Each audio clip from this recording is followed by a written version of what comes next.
What's going on, everybody? It's Mr. Christopher, the Funkotopia radio show. Yeah, we're doing a little bit of a pre-show, but not a big one tonight. Only 6 minutes, and really, we're kind of just doing it loose and just hanging out and whatnot. And I'm the only person here tonight, so I hope that you guys are ready. It's going to be a lot of fun.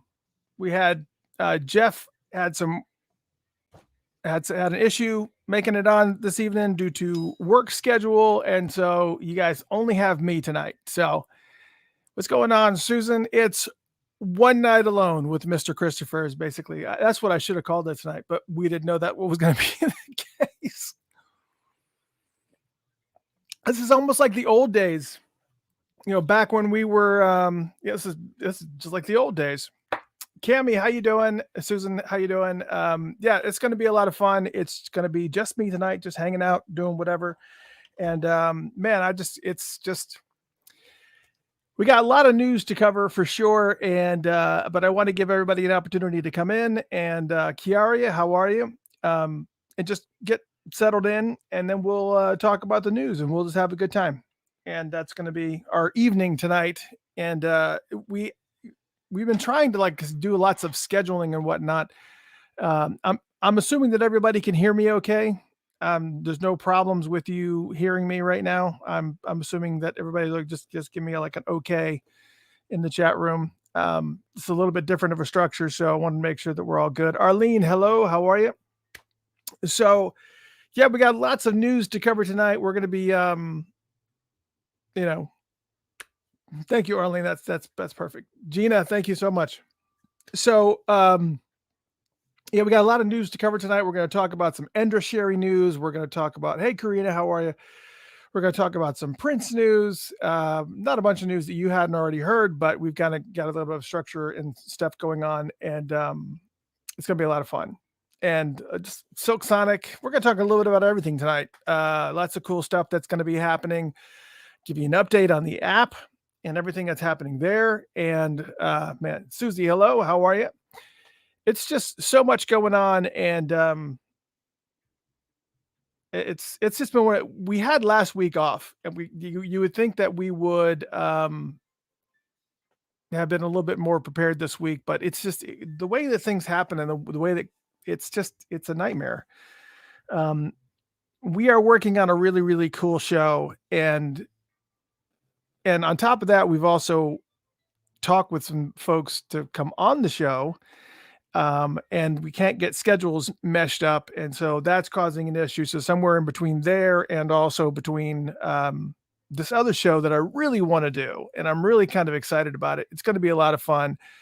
I don't want to really talk too much about it, just because I want to make sure that no one else kind of beats us to the punch on this one, because we've been doing a lot. I have been doing a lot of legwork trying to make this show happen, this one particular show. And I think that you guys will really enjoy it, and it's going to be very, very informative, and we're going to learn a lot.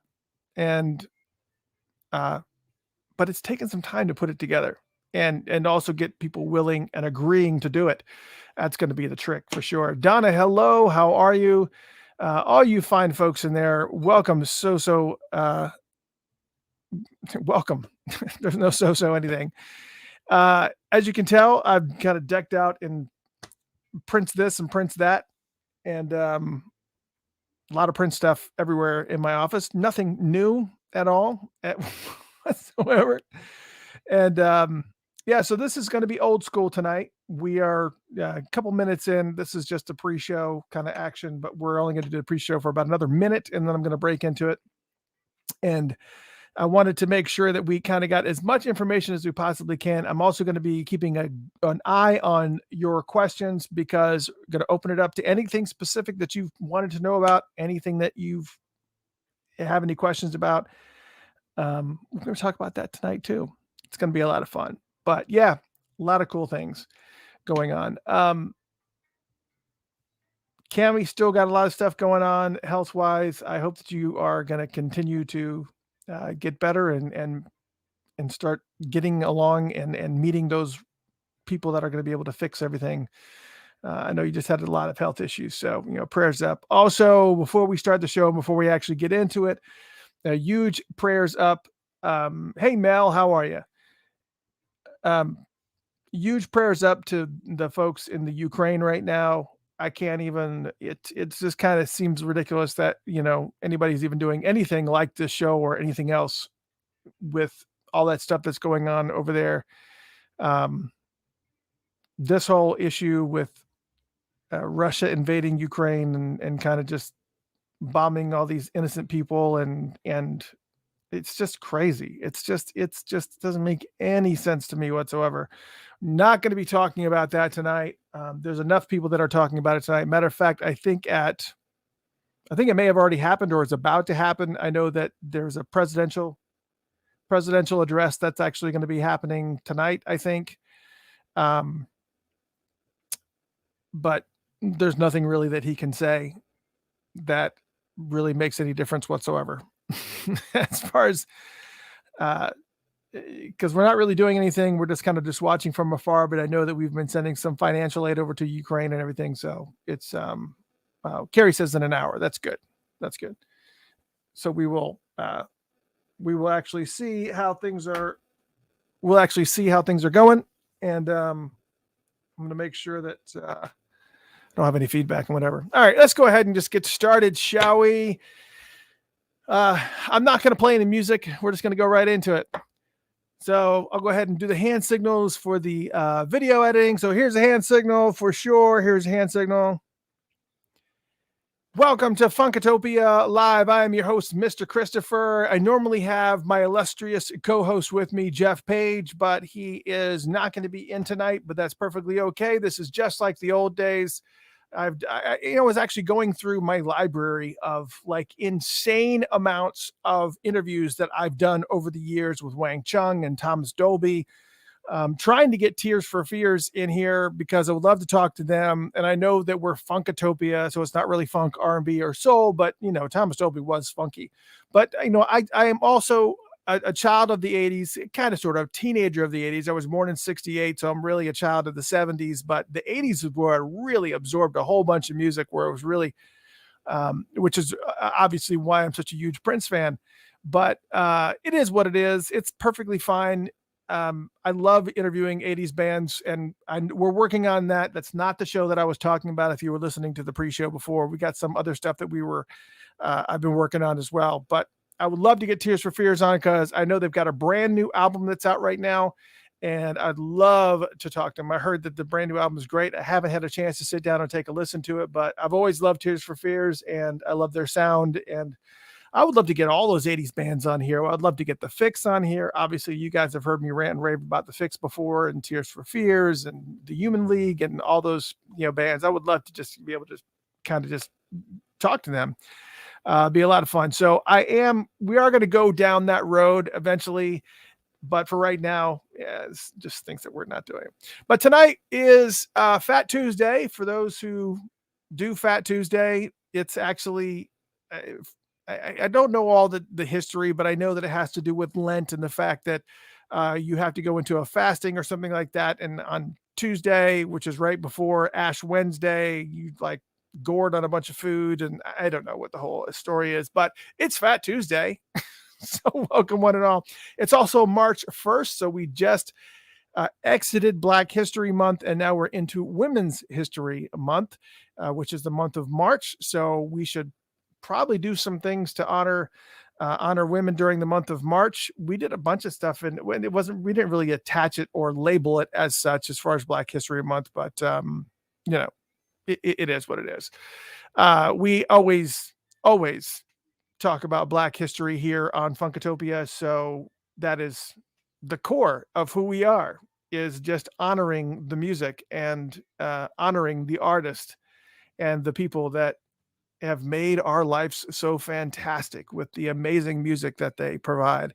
But now we're entering into Women's History Month, so I'm not exactly sure what we're going to do. Nothing that's really on the schedule that we really got to work with, but here he is.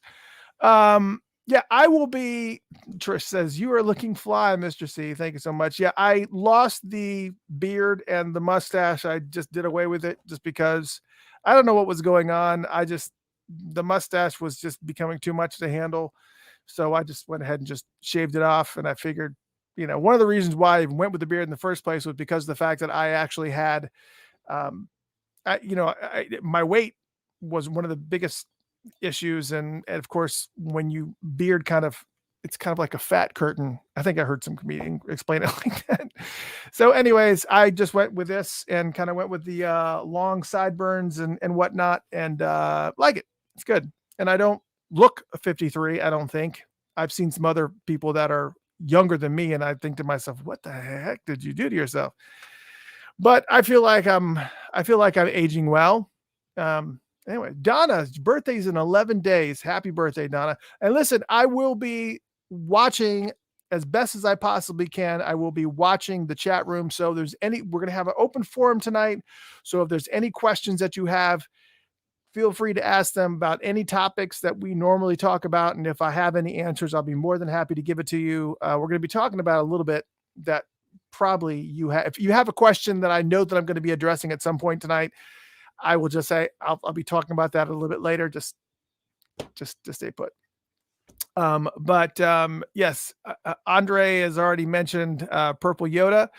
We're going to be talking about Purple Yoda Radio tonight. We'll be talking about what's going on with the app, what the status is, what some of the craziness is that's happening right now.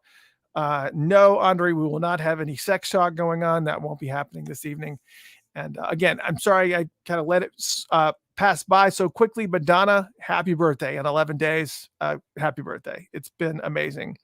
I did want to make a mention that Jaden and I did do an episode of the building Paisley Park in Minecraft. We did the Minecraft thing on Wednesday, I think it was. It was the day after we did that broadcast. We actually did a broadcast where we were actually working on Paisley Park and we were playing music in the background, and it was on Twitch. But for whatever reason, maybe we did something wrong or whatever, it didn't save it. It didn't save the whole episode. So after we were done, it just disappeared off of Twitch. So the next time that we do it, we're going to do it on YouTube. It probably was a boring episode anyways, because we were building, for those who don't know what I'm talking about, my daughter Jaden and I are building Paisley Park in Minecraft. The whole building, all the rooms. We're looking at floor plans that, for all the different levels in Paisley Park, and we're recreating Paisley Park in Minecraft. And a lot of people thought, hey, well, why don't you do that? Why don't you share that as you're doing it? Because kids watch that stuff all the time.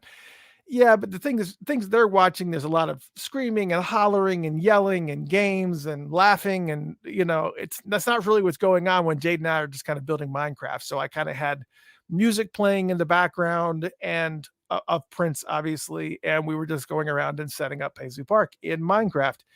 Ended up having to tear down a bunch of walls because what we had originally done wasn't big enough to accommodate all the different things inside of Paisley Park, like the stairs and the staging and all that. So it's a little bit of a nightmare. And as you can imagine, so we're trying to figure out exactly what the best way to do this is. And as I mentioned, we did the show on Twitch on Wednesday of, I guess, a couple weeks ago, and it never saved on Twitch. And only about like 3 people stopped in anyways. I think that may have been a Twitch thing. If we had done it on YouTube or like pushed it to YouTube, maybe it would have been a better crowd. But yeah, it was just kind of just talking and figuring it all out. But it is a very arduous process for sure. It's very, very arduous. So it's just trying to figure out the balance is essentially what it is. All right. So let's talk about news, shall we? There is, Brian says his wife and I are planning to roll down to Atlanta in May. Just let us know when you're down here, man. We'll try to hook up, maybe have dinner or something. Love to hang out with you guys. So that all being said, we are, tonight, it is One Nite Alone with Mr. Cjristopher is basically what it is tonight.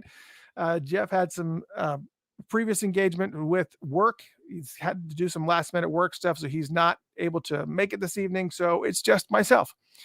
And again, we were planning on, I have like a bunch of things that are in the hopper. They're just not falling on the Tuesdays, either that or we're going to have to pre-record some things.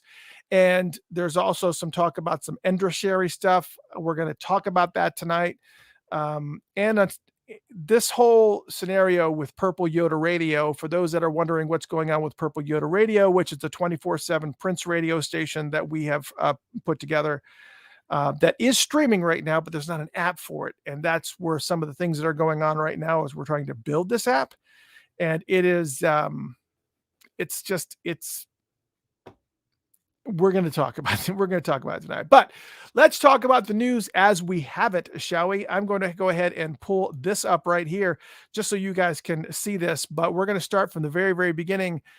Alamo Drafthouse. This is our first news item of the day. Alamo Drafthouse will be playing Prince's Sign of the Times at all of their theaters beginning April 1st. Actually, I think some of them don't do it until April 2nd. So some of these places are doing them on April 1st, and some of them are doing it on April 2nd. And they're doing it for like a long period of time. So it's actually kind of really neat, but they're basically doing Sign of the Times on the big screen at the Alamo Drafthouse Cinemas. Now, we don't have any Alamo Drafthouse cinemas in our town. I don't know where, I don't know where these are. I mean, actually, I do know where they are. But if you're really impatient and could care less whether or not you see it in a movie theater, all of his movies, Purple Rain, Under the Cherry Moon, and Sign of the Times, are all playing for free right now on Tubi, Tubi. So if you want to check out Tubi, you can check out Tubi. But if you want to see it on the big screen, I think I would like to see it on the big screen again. I think I would really dig that. You can go to the Alamo Drafthouse, and they have a bunch of locations. The locations, I think, right now is there's the locations here: Austin, Birmingham, Charlottesville, Chicago, Corpus Christi, Washington, D.C., Dallas, Fort Worth area, Denver, what's this Denver area? El Paso, Houston, Laredo, Los Angeles, Lubbock, New York City, Northern Virginia, Omaha, Raleigh, San Antonio, San Francisco, Springfield, St. Louis, Twin Cities, Winchester, and Yonkers. So it's kind of Midwest and up Northeast, and it's kind of all over the place, but not anywhere near Atlanta. I don't even know what the closest one is here.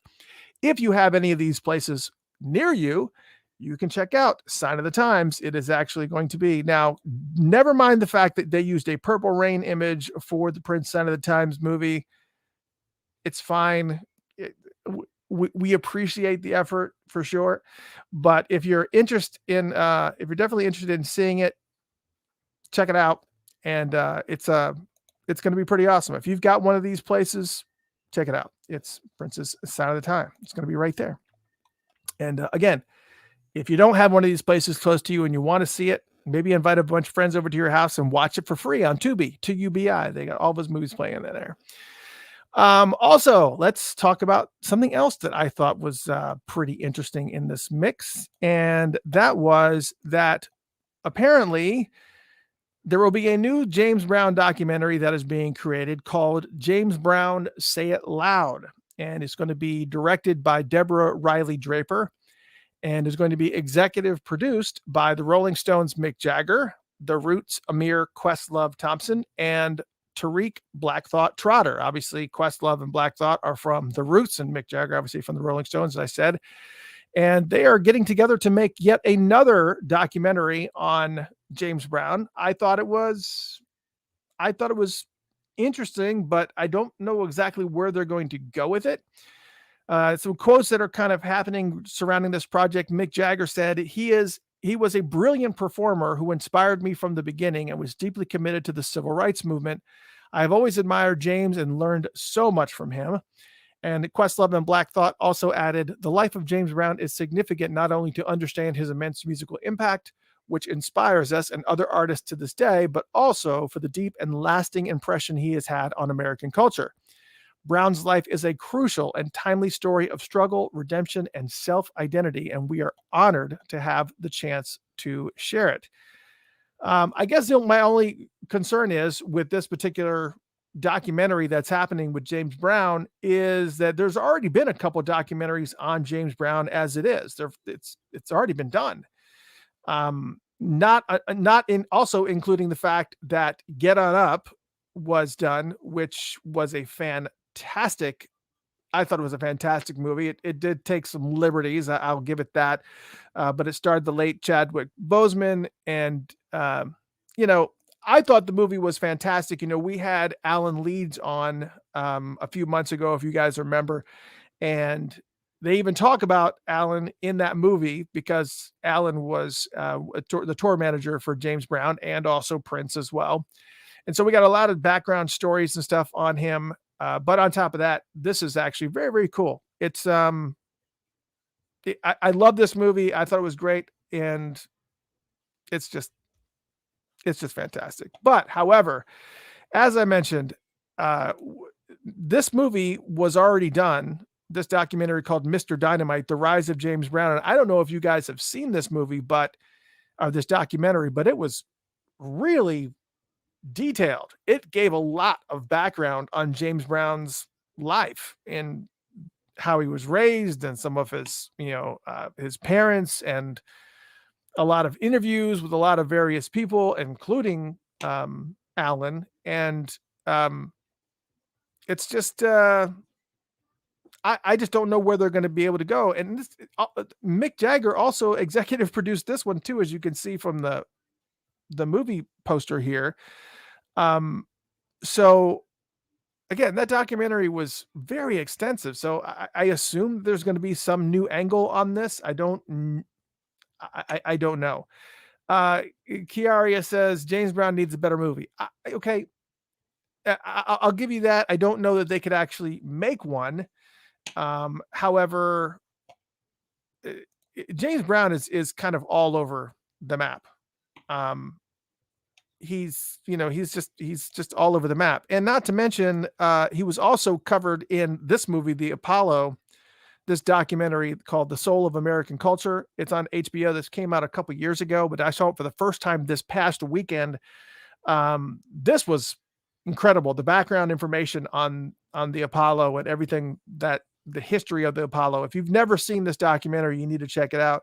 But they also talked about how important James Brown was to the reopening of the Apollo. Because the Apollo was not, there simply were not black artists that were playing. They were relegated to what was called the Chitlin circuit, and they didn't really get to play like big arenas and theaters, and most of the stuff they were playing were smaller venues, and if they were larger venues, they weren't really in the best of shape. And the Apollo was owned by a couple of white Jewish guys, and their son happened to be, if I remember from the documentary correctly, their son happened to be a really, really big fan of a lot of artists that were from the R&B and soul world and from Motown, and really was pushing his father to actually bring them into the Apollo. And at some point in time, that was their biggest success. But even amid all that success, the Apollo ended up going under and financially, and then shut down due to bankruptcy. And then when they opened it back up, they had this whole new approach about the types of artists that they would let come in there. And obviously we can just go down the laundry list of the historic performances that have happened inside of this theater. And I have never, I'll be honest, just a straight honest, I've never, ever been inside of the Apollo. I think that I would love to go there for a show one time. I've been to New York. I used to live,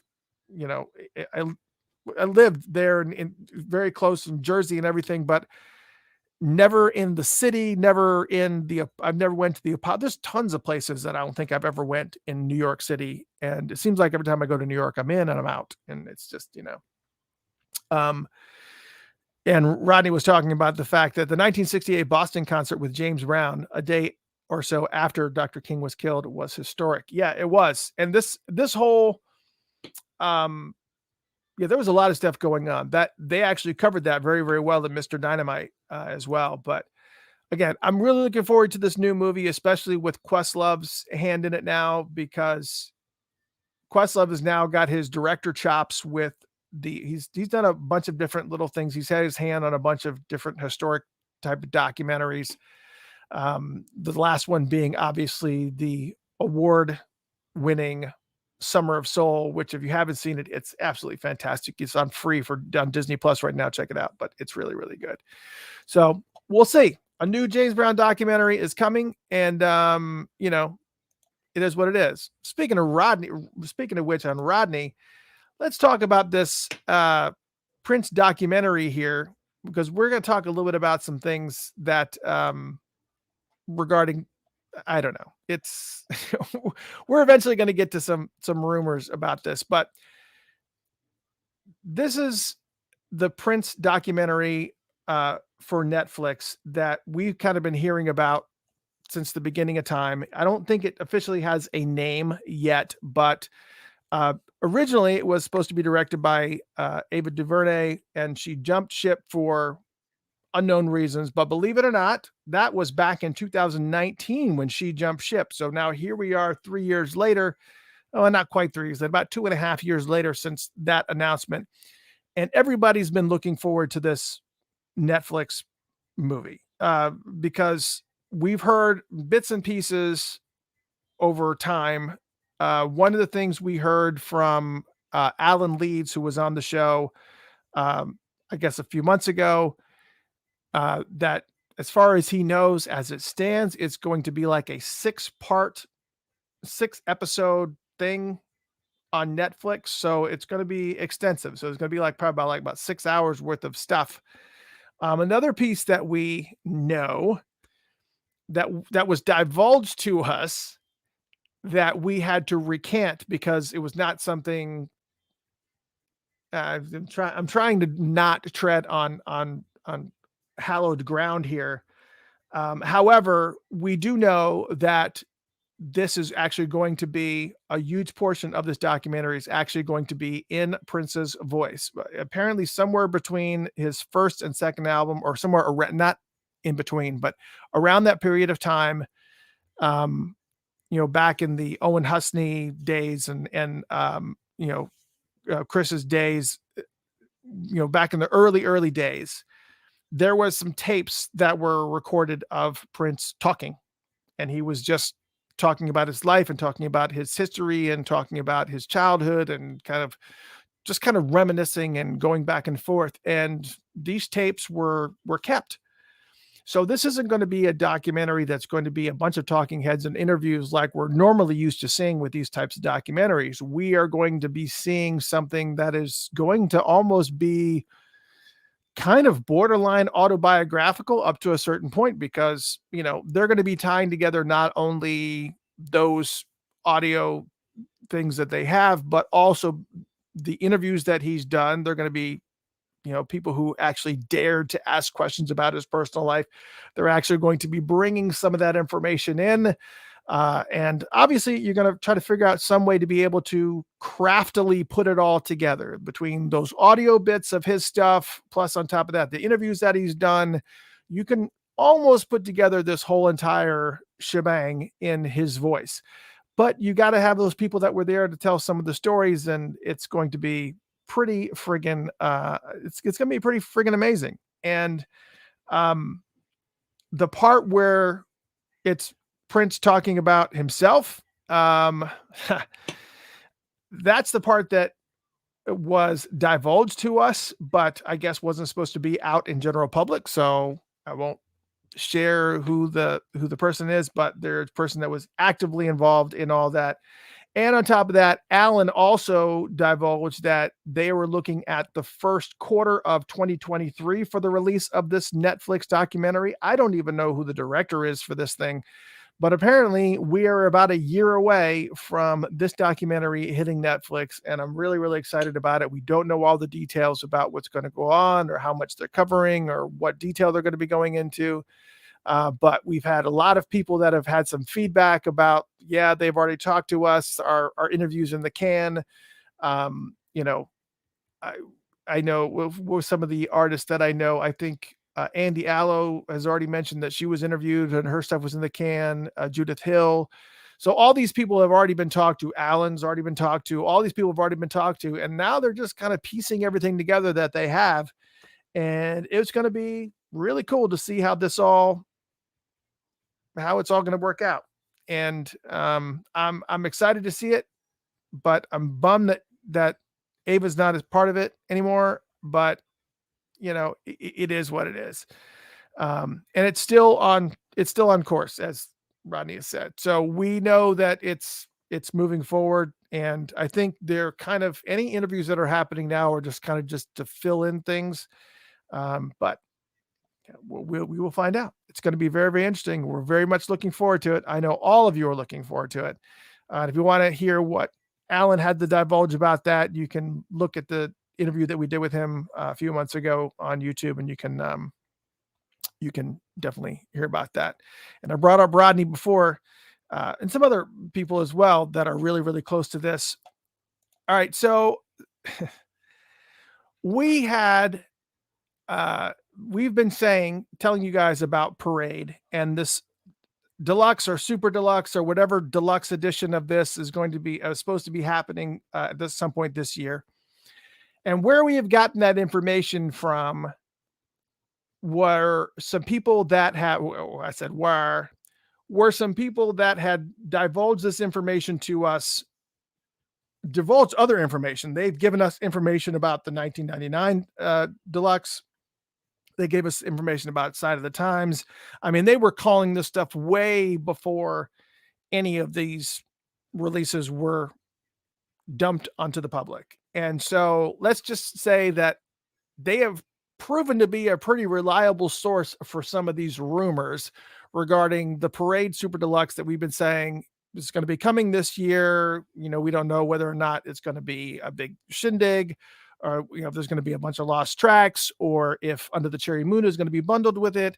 And so we've kind of just said, hey, this is a rumor. We don't know necessarily if it's actually true, but it's a rumor, because we can't put our feet down into and dig in and say, yeah, this is happening. Just because it's still a rumor until it's officially announced, everything a rumor. But then we've also got a couple of folks who are pretty close to the estate right now, and know and have a pretty good finger on the pulse of things. And they have told us that this Parade Deluxe is not happening. Is very simply is not happening. So now we don't know really where to stand on this, because again, we've had our rumor mill sources that have been telling us that it is happening. And so far they're like 5-0 on their rumors.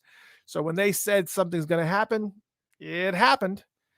But in this particular case, we seem to have news or conflicting data from two separate sources. So I cannot tell you who's right, who's wrong, but I can tell you that we do not know whether or not this is coming or not. So I cannot, with good faith, tell you that this Parade thing is going to be happening the way that it's being divulged.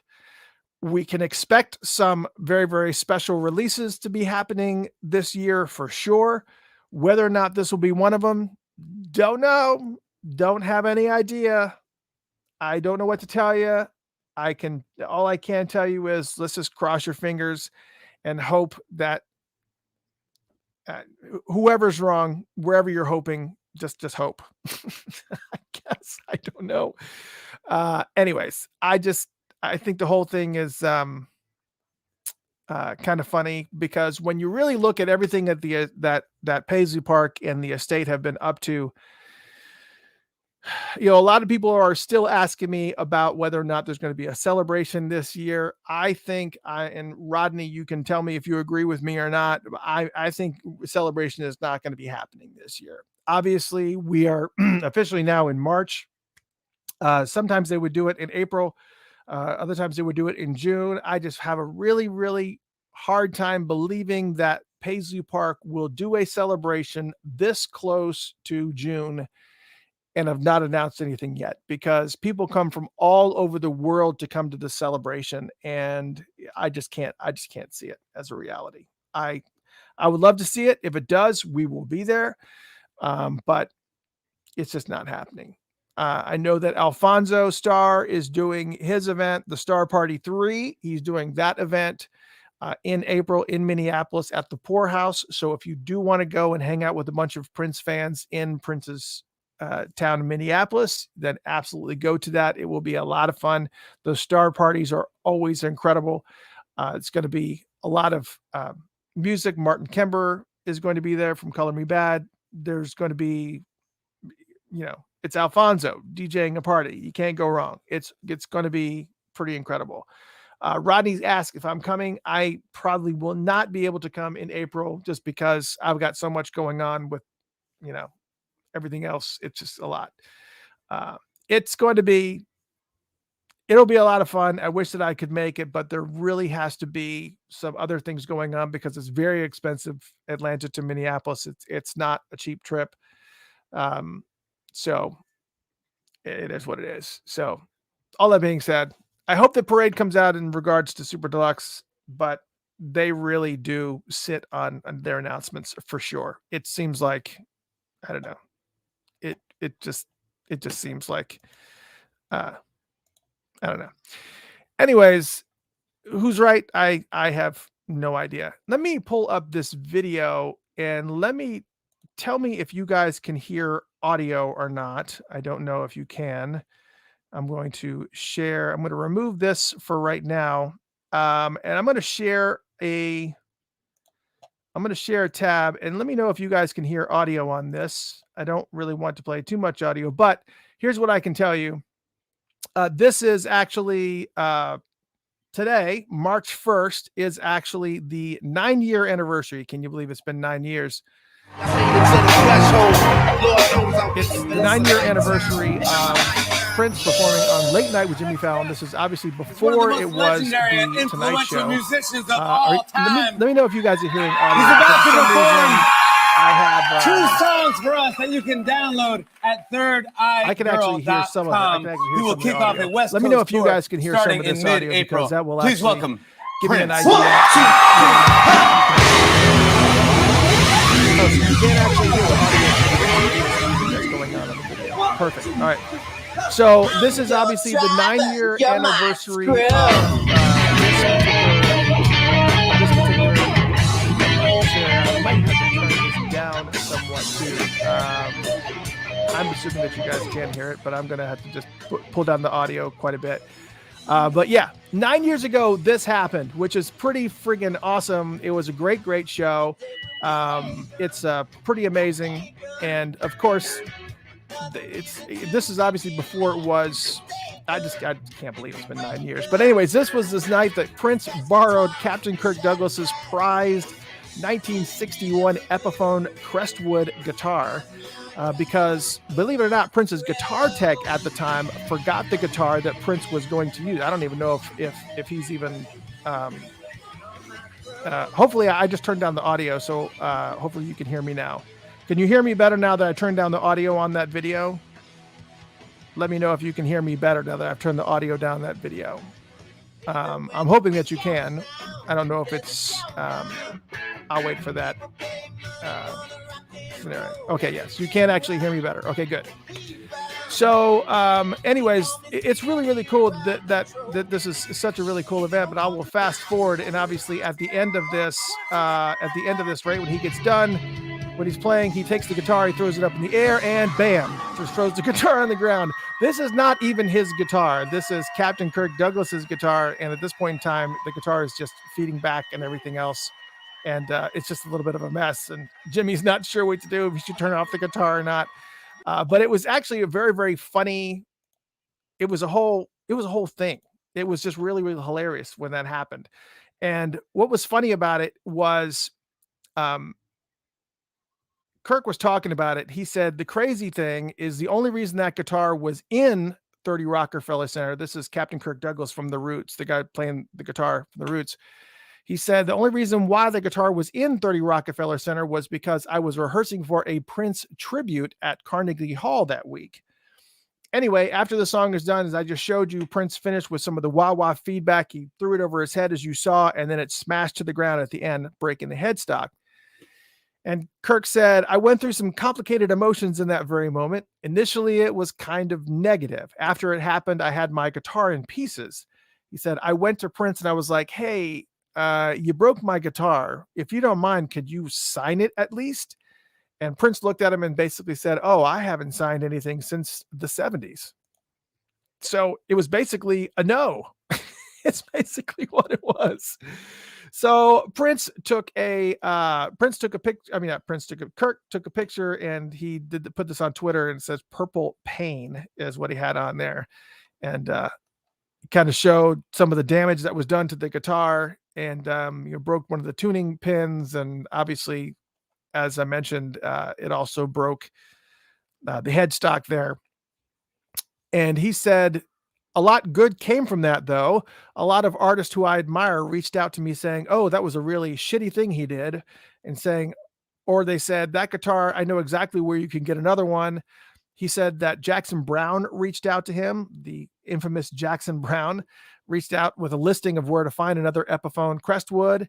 And then also Jackson Browne reached out to Elvis Costello, and Elvis Costello passed that information on to him as well. So he added that he didn't take it personally that Prince had thrown the guitar up in the ground and threw it on the ground, because apparently this exact same scenario had happened with other people, which is just shocking to me, that this is not the first time that Prince has done this, where he's borrowed somebody's guitar and just thrown it onto the ground willy-nilly, like it's no big deal. He said other guitar players came up to me and were like, he did the same thing to me at a jam session. And so Kirk essentially said that he has a theory that because Prince is so huge and he has massive fame, that has kind of altered his perception of personal interactions and human constructs. And so maybe he didn't even think of breaking the guitar was that big of a deal. He kind of felt like, you should be kind of honored that I broke your guitar. I'm me. You're welcome that I've put my hand on your guitar and the damage that you have done. Now you have a rock and roll story to tell. I mean, obviously I don't think it's that, but anyways, Prince did actually, yes. Adriana said, did Prince pay for it or replace it? He did actually pay to have the guitar repaired. So the guitar has been repaired. Yeah. So I don't know. Linda says, wasn't it a guitar? Give it to him to use. Yeah, I believe so. He's held on to it. It's an old guitar. It's from 1961 is when that guitar is from. So it's just crazy that even happened at all. And it's just crazy. All right, but since we are still on the topic of Prince, let's talk about something else Prince like. Today, not actually today, but the Prince Estate and Legacy Recordings we're pleased to announce that they're going to have a special Record Store Day re-release of the Gold album on gold vinyl. We kind of broke some of this news. We broke this news, I guess, about a week and a half ago or so. But this is the 1995 album, The Gold Experience. It will be put on gold vinyl, and it's going to be released on June 18th, 2022. And additionally, The Gold Experience was only made available on CD, and actually it was on tape, I guess, initially, and then it's going to be made available for CD. I'm sorry, I read that wrong. The Gold Experience will be made available on CD for the first time in decades on June 17th. So you'll be able to get this on CD for the first time in decades. I'm assuming like I'm 20 years now. And then you'll also be able to get this gold vinyl on June 18th. And it is an homage to the rare US only promo version of the Gold Experience that was released in 1995. And it's going to be a 2 LP set pressed on translucent gold vinyl with a bonus suite of I Hate You remixes on side D. So the Gold Experience is going to take up 3 of those sides. And then on the 4th side is going to be a bunch of different mixes of I Hate You, which is a fantastic song. And obviously, to celebrate this important re-release, The Most Beautiful Girl in the World has also been added to digital streaming services, and its music video has been newly enhanced to HD and added to Prince's official YouTube channel for the first time. So if you've never seen that video, it's been reworked and it's done. The video is incredible. I don't think that I really ever noticed that Most Beautiful Girl in the World was missing from I just didn't realize that it was missing from the streaming services. Maybe I wasn't looking for it. Um, I don't know. I felt like I was going through the whole list and going, "Oh no, where's the most beautiful girl in the world?" I was more worried about the things like, "Where's the Black Album? Where's this? Where's that?" So yeah, it's going to be a lot of different things. Yeah, it is what it is. So that all being said, so I guess it was a couple episodes ago we talked about the 2022 rock and roll nominees. We kind of went through the list of all the people that were nominated for the Rock and Roll Hall of Fame. And I thought it would be a good opportunity to kind of go back in now that we've kind of been a few weeks past and we're getting a little bit closer to the announcements of who the inductees are going to be. We got the list of everybody that was there, everybody that was nominated for the 2022 Rock and Roll Hall of Fame induction. And part of this process is how people are voting. Who are they voting for? And the people that I think are the most important are really just way, way down at the bottom of the list. I don't know why that is, but I wanted to revisit right now with you right now, revisit this Rock and Roll Hall of Fame induction to see exactly how the people are voting at this moment, just to kind of get a little bit of an idea of, you know, how it's working. So right now remember, they only induct 5 people, 5. And right now, currently, Duran Duran is leading the pack with they're just 36 votes shy of 500,000 votes. So Duran Duran is absolutely positively leading the pack. Eminem is also right up there, right behind Duran Duran. I don't think that the appearance at the halftime show at the Super Bowl did him any harm whatsoever, because that really put him right up there with Duran Duran. And let's just face it, it very much looks like Eminem is going to be in the Rock and Roll Hall of Fame with Duran Duran. It's kind of hard to ignore. There's still some voting processes that go on internally, but it's very hard for those people to ignore what the people are screaming. This screams, this is what we want to happen. So, and then also Pat Benatar is here in a solid third.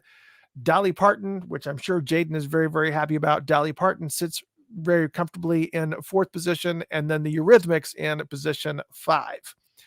Now, again, one of the problems that we've talked about here before, and I know that who's the guy that on Sirius XM that does the just the rock show? I can't remember his name. But we talk about this every year, is that the people that they induct aren't rock. The only person that in this list that can qualify as rock and roll would technically be Pat Benatar. Duran Duran's really not rock and roll. They are very much pop. I don't think they've ever done any rock songs, really. I think Notorious is probably the rockiest thing they've done. Eminem's not rock. He's hip hop. He's rap. Pat Benatar is rock. Dolly Parton is country. Eurythmics is 80s pop, is kind of synth more than anything else. And then you look to see, you kind of go down the list and you're like, Judas Priest is the only one that's sitting there at the top of this extra list here that is rock and roll. Rage Against the Machine, way down the list. They're really kind of rock. Devo is kind of like borderline. They're more pop kind of punk type of, they may qualify. Then you got the New York Dolls and MC5, all these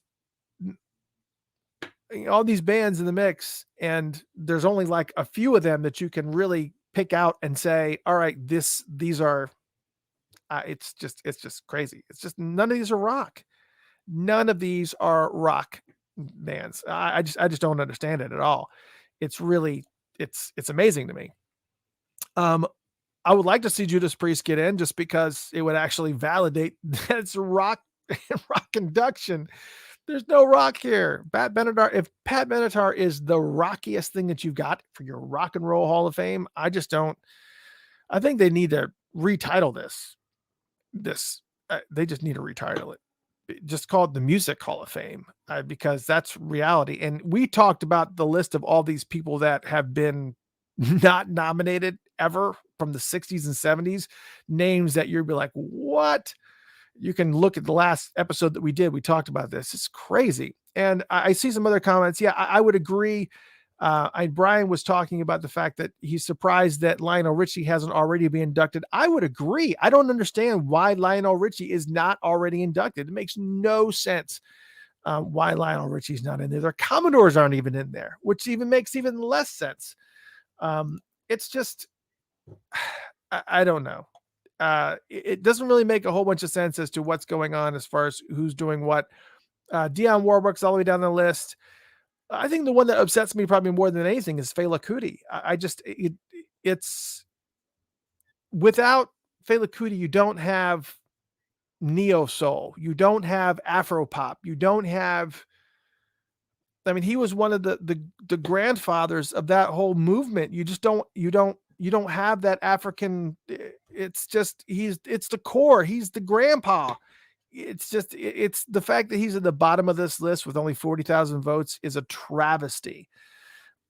He's just one of the legends that just gets ignored and stepped on every single time. He's like one of the bottom rungs of the ladder. He's the core. He is.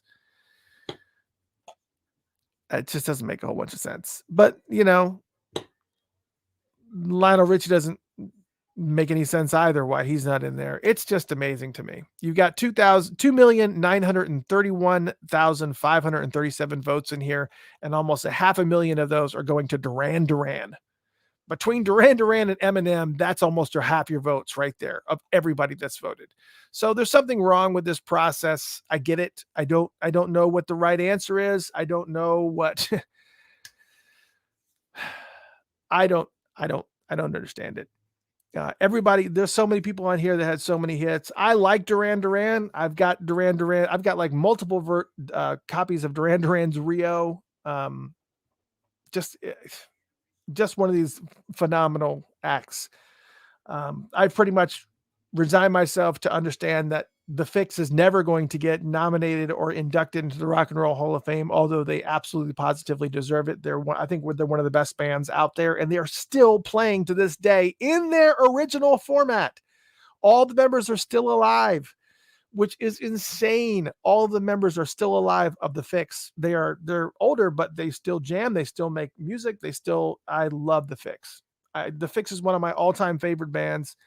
If those you don't know, I would say go to Spotify and check the Fix out if you're not familiar with them, and check out Reach the Beach or their Phantoms albums, one of those two albums, and you'll be a fan because it's just so different and it's just absorbing and it's just fantastic music. I don't know. Yeah, Brian Davis keeps saying the Reflex. Yeah, that's it. Yeah, Seven and the Ragged Tiger was an amazing album by Duran Duran, and it's just disappointing. Anyways. The next bit of news I have is about a week old, but we weren't online last week, so we have to cover it. Questlove helped out friend John Mayer at Madison Square Garden in New York last Monday when John's drummer Steve Ferrone came down with COVID. For those who do not know who Steve Ferrone is a legend. He's an incredible drummer, loved by many. He played with Tom Petty and the Heartbreakers from like 1994 to 2017, all the way up until, I guess, when Tom Petty passed. But when he came down with COVID, John Mayer reached out to Questlove, and of course, Questlove freaked out because Questlove was planning on being at the show in the audience because he's a huge Steve Ferrone fan. He's just, he loves Steve. He's one of his idols.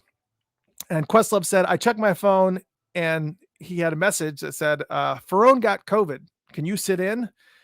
And he said, truth be told, I could have played the whole show. I was anxious, amped, timorous, excited, scared, and hyped. And I got to say, once I was on stage, it was gravy. I haven't played with this combo since the Roots picnic in New York City in 2013 with D'Angelo, and we haven't lost a step. It was a hell of a fun night. I think we had a little bit of a clip of them, I think, when they were coming out. So let me remove this. Let me see if I can share this screen so you can actually see it happen. If I can open up. See, this is one of the reasons why. Anyway, so this is John Mayer announcing Questlove. And so it's actually very, very cool. He has come to save the day. Please welcome. I'm sure you guys can hear the audio. He kind of gets up, and sure enough, out walking behind the drums is the one and only mighty Questlove. He comes out. Very, very cool scene. And there's Questlove coming on stage and playing with John. Yeah. So all those guys are very, very, are really, really good friends, and it's very, very cool. It's very, very cool that they actually got to do that. It's really cool. If you want to check it out, definitely check it out, and you can see that video out on YouTube. It's a great, and they actually play the song Vultures. Now, I don't know if you guys remember this or not. Some of you may actually may put this together, but let me stop sharing this one here for this. But you know, John Mayer is really, really tight. I don't know if you guys remember back in the 90s, but John was really tight with the whole group of the Soulquarians. The Soulquarians being, the Roots and Erykah Badu and Common. Kanye West was even in that mix early in the day.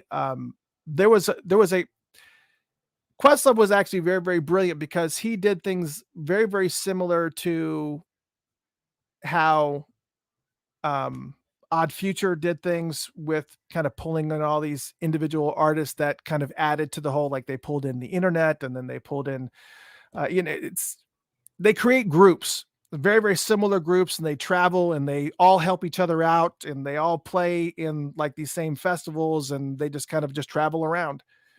And in the 90s, there was the Soulquarians, and Questlove was part of that mix. And again, you had the Roots, the Erykah Badu, and Dave Chappelle was part of that. And that was part of the core of what you saw with that movie, Dave Chappelle's Block Party. But some people may or may not remember this, but if you guys remember the episode from the Dave Chappelle show, and I'll see if I can share this too, where John was working with Dave on the skit called "What Makes White People Dance." Fast forward a little bit. These people are going, look at it, oh my God! This is John playing the guitar, and he does it in the middle of a restaurant, and everybody kind of loses their mind. And of course, then if you fast forward, Questlove and John Mayer go way back, and John was actually just part of that whole crew. He just happened to be in the right place at the right time. And what's cool about that show that they did in New York City that just happened last week, where he had Questlove sit in, is that that's the only way that I've ever seen John Mayer perform. I've seen John Mayer a couple of times, both times here in Atlanta, but this is before his first album came out, Room for Squares. This was the time his first album came out, and he would be sitting on a stool in Eddie's Attic, which is a small acoustic venue in Atlanta. And he would just sit there and just play. And then after the show, we would all hang out, we would talk, and we'd sit at the bar and have a couple beers and just chill and have a good time. And then he exploded. Now he's playing sold out shows at Madison Square Garden.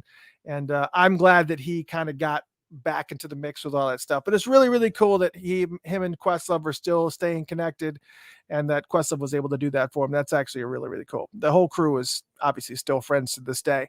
Speaking of which, Erykah Badu, when are we going to get a brand new album from you? Because I feel like we are long overdue for a new Erykah Badu album. Is it just me, or are we just I don't know, maybe I'm wrong. All right, New Yorkers. We got some New Yorkers in the mix. I hope we do have some New Yorkers in the mix, because Liv Warfield is going to be playing right up the street. And for you New York City folks, are going to be playing at Cafe Wa. And the same live album that she just released is she's going to be playing at Cafe Wa again on March 8th. So if you do not have tickets yet, I don't know if it's sold out yet or not, but if you do not have tickets yet, please make sure that you go and you get tickets because, again, Liv Warfield is going to be at Cafe Wa, which is in New York City. So please make sure that you go. You can kind of relive that whole thing. All right. So a lot of people have been asking me what's been going on with Endrecheri. So let's talk about Endrecheri and Tsuyoshi Dumoto for a second, because, you know, we've been in regular conversations we've kind of been in regular conversations with Tsuyoshi's people. And the biggest issue that we've been having was the fact that we were not able to, we could not find an interpreter that was able to work through all the things that we were dealing with because we obviously don't speak Japanese. He obviously doesn't speak English. So we were trying to figure out times. We were trying to figure out different ways to kind of go about this whole process and how do we make this happen? Well, I do have some news for you guys. So I want to make sure that you guys are ready for it. It's going to be a lot of fun. I'm just kind of unveiling it now to you. So look out for it. We are still in the process and whatever, but what we've been asked to do is we have submitted questions to his official people. We have submitted questions in English to his official people, and he will be answering those questions in an interview format and sending them back. And it's going to be in both, so we'll be able to post the interview that we've done. So the interview will be done online. So again, the interview will be done online. It will not be a video one. We thought we were going to ask about the video thing. A lot of people don't know this about him. But we'll talk about it in the interview. I don't want to kind of blow some things out, but you know, he is an amazing funk artist out of Japan. And apparently it is well known that he has really significant hearing loss. And so that was also part of the challenge as well, dealing with some of that. And our good friend, our co-host, Jeff Page, he also has, he's also deaf in his left ear and he's a musician. So there's like all these challenges that Tsuyoshi is having to deal with, along with, you know, obviously trying to make sure that they're doing some fantastic shows. Tsuyoshi Dumoto and Endrecheri are actually going to be doing live shows in Japan. And so if you are in Japan, you should absolutely keep an eye out for it. You can actually buy tickets for these shows. Obviously we can't we have no way to be able to buy tickets, even if we wanted to, and we could figure out some way to get to Japan. We can't buy tickets to a Japanese show that's going to sell out super, super quick anyways, because we're also dealing with the time differences. We're also dealing with the fact that the system may lock us out because we're coming from an American location and it may block us because of space. It's just a whole thing. We would love to be able to see him live and go to one of his shows, but the only way that we're going to be able to do it is from his people at Johnny's or whoever else. And it's just, we just can't see it happening. We would love to see him perform for sure. I think the shows are starting in the second week of April in Japan. So if you happen to be watching this from Japan, make sure that you get ready to buy those tickets, because those tickets will be selling out quick. Once they go on sale, they are going to be gone. But I wanted to give you guys some information about the show. Also give you information about the fact that there is an interview that is coming. It's a done deal. We've already submitted all the questions. We are just waiting for the answers to come back. When he submits the answers back to us, we will post it on Funkotopia.com as well as Facebook.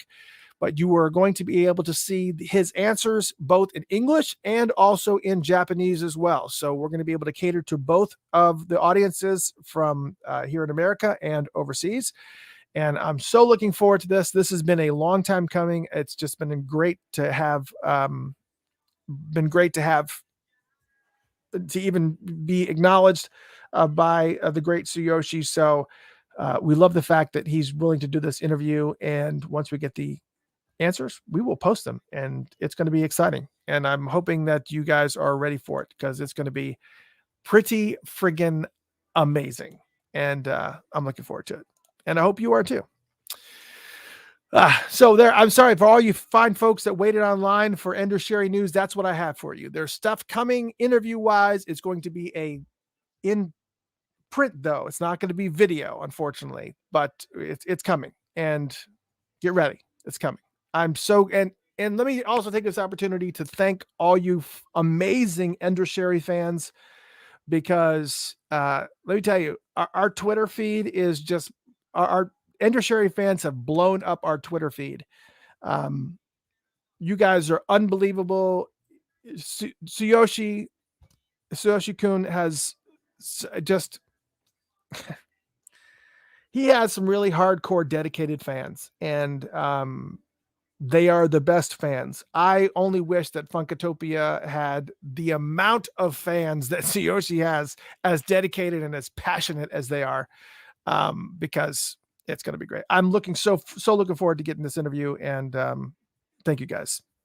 Thank you guys so much. And yes, now of course, yes, she's obviously very, very excited. And of course, yes, Mal, thank you so much. All these people that are actually tuning in just to hear this piece of news and then they're going away. I get it. So keep an eye on Funkotopia. There's an interview coming, and it's coming. It's coming. I promise you it's coming. And it's going to be awesome, because I asked some really intense questions. I try to go through some of the other stuff I found online to try to ask some questions that he has not answered before. So we'll see. It's going to be pretty personal. All right. All right. So now let's talk about Purple Yoda Radio. Let's talk about this. All right. So for those who don't know, we had the Funked Up app, and we still do. It's still running. It's still running right now. It's running behind me right now. So we've had this app we've had it for a while. We've had the Funked Up app for a very, very long time, and it's been a great app. It's served itself well. And for many years, we had the Prince block, which varied in time. Sometimes it was 7 to 12 and blah, blah, blah, blah. But I wanted to make sure that what Funked Up was designed to do was to support funk artists, and not just Prince. Prince is no longer with us. Not that we don't love Prince and everything, but we just really wanted to make sure that all these other artists, amazing artists that are out there, like the new Master Sounds, like like Lettuce, like Pimps of Joy Time, like all these old school artists, like, Earth, Wind and Fire and Funkadelic and Parliament and Ohio Players, and all those people actually got really, really good airtime. So we removed all of those artists, or Prince. I'm sorry. We removed all of Prince's music from the Prince blocks from the app, and made the Funked Up channel pretty much 24/7 funk music. We still left Prince in place. So there's still a few songs every hour that are still playing by Prince. So it's still a very Prince heavy station, regardless of how you look at it. We still play a few songs by Prince's every single hour. But we created a brand new, I keep saying I created a brand new 24/7 Prince radio station called Purple Yoda Radio. And we do it through Patreon, patreon.com/Funkotopia. I'll actually put up the banner so you guys can kind of see it. I know this has kind of got some other support Funkotopia stuff for donations and whatever. That's fantastic. But I wanted you to be able to see this, because this has got the address on it, patreon.com/Funkotopia. So Patreon supporters are able to see everything. They're able to see, not only have the Funked Up app, but they also have access to a Purple Yoda Radio stream, which is 24/7 Prince. It's deep cuts. It's 24/7 Prince. It's all the music that you used to hear in the Prince blocks, but it's all mixed up, and it's 24/7. It's not just from 7 to 12. It's 24 hours a day, 7 days a week, Prince. And right now, you can join Patreon and you can get access to that 24/7 radio station and the new Funked Up app. There's also a brand new Funked Up stream that's happening too. So there's 2 brand new streams that Patreon supporters are getting right now. And the new stream for Funked Up is the same format as the one that you have, but it mixes up the songs a lot more. And it does a really, really good job of being able to, it just mixes up the songs a lot more. But we need to build an app for it. And we've been in the process of building this app now for Purple Yoda Radio for a long time. It's been a long time coming, this Purple Yoda Radio app. And it's just, we started it before January, kind of went through a lot of different changes and trying to get things moving and situated. We have been working on the app for over a month now, and the app developer, he gave me an app that I've been testing on my actual phone now for about a couple weeks, but it's got a bunch of things wrong with it. I mean, simple things like not being able to exit out of the app. You can't exit out of the app. If you start it, you literally have to like force close it. Like on an Android, you'd like, pull up the apps that you have open and like swipe it closed. It's just, and it's not showing, the artist and the songs up on the DCS. So it's not pushing that data up to the radio station. So you can't see it. There's just so many things that are going on that are just wrong with this app. There was also supposed to be the capability to be able to purchase music. So if you clicked on it, you could actually, go to Amazon and actually purchase the MP3 or the CD or vinyl, whatever you wanted to do. And we were going to be charging for this stream, but now we decided that we were going to be releasing this stream as, we decided we're going to be releasing this stream for free. So once this app is done, it's going to be uploaded to the servers on both Android and Apple, and you'll download it, and you're going to have the capability to be able to switch between the Purple Yoda Radio app and Funked Up. So you'll be able to just open up your app, and you can click on Funked Up if you want to hear the regular Funked Up station, or if you're ready for your 24/7 Prince, you just got to click on, you just got to be able to click on Purple Yoda Radio, and you'll be able to hear it. So this was something that was going to be done just for Patreon supporters, but we're making it free, available to everyone because of the way that because of the way the Google Play and the Apple Store are set up, that make it very, very difficult to be able to incorporate subscriptions where, because we were going to do like $2.99 a month to have Purple Yoda Radio. So what we decided to do is we're just going to make it free, but for Patreon supporters, we're going to be doing a bunch of extra things for them that we're not going to be doing for people who have the free app. So they're going to be getting access to concerts, live concerts, a bunch of things that are just simply just not going to be on the app. So the Patreon supporters are the meat and potatoes of what we do at Funkotopia. Funkotopia and the app that you have right now, the Funked Up app that you have right now, would not exist if it weren't for their Patreon supporters. Let me just go and say that right now. It will not be possible. It's simply just not possible without the Patreon supporters. So that's the reason why I can't thank the Patreon supporters enough. You guys are amazing. Thank you so, so much for all of your support and all of your, because without you guys, it just doesn't exist. Because the reality of it is that there are ASCAP licensing fees and there are BMI licensing fees that are going to be existing with this app that are expensive, like to the tune of like somewhere around the vicinity of about upwards of $500 to $1,000 a month. You heard that correctly. About $1,500 a quarter. So that kind of comes around to about $500 a month just to pay the music licensing fees to give this app out to you guys for free. That's the reason why this app, and sometimes in this little section where you see the logo, there may actually be a little bit of a rotating ad. We may actually have to put audio ads into the broadcast. We may be forced to do that, but that's all dependent on whether or not we continue to be supported. So, Cammie, yes, absolutely, you are meat and potatoes. Cammie, you absolutely are meat and potatoes. So is Jeff Page. So is Brian Davis. So is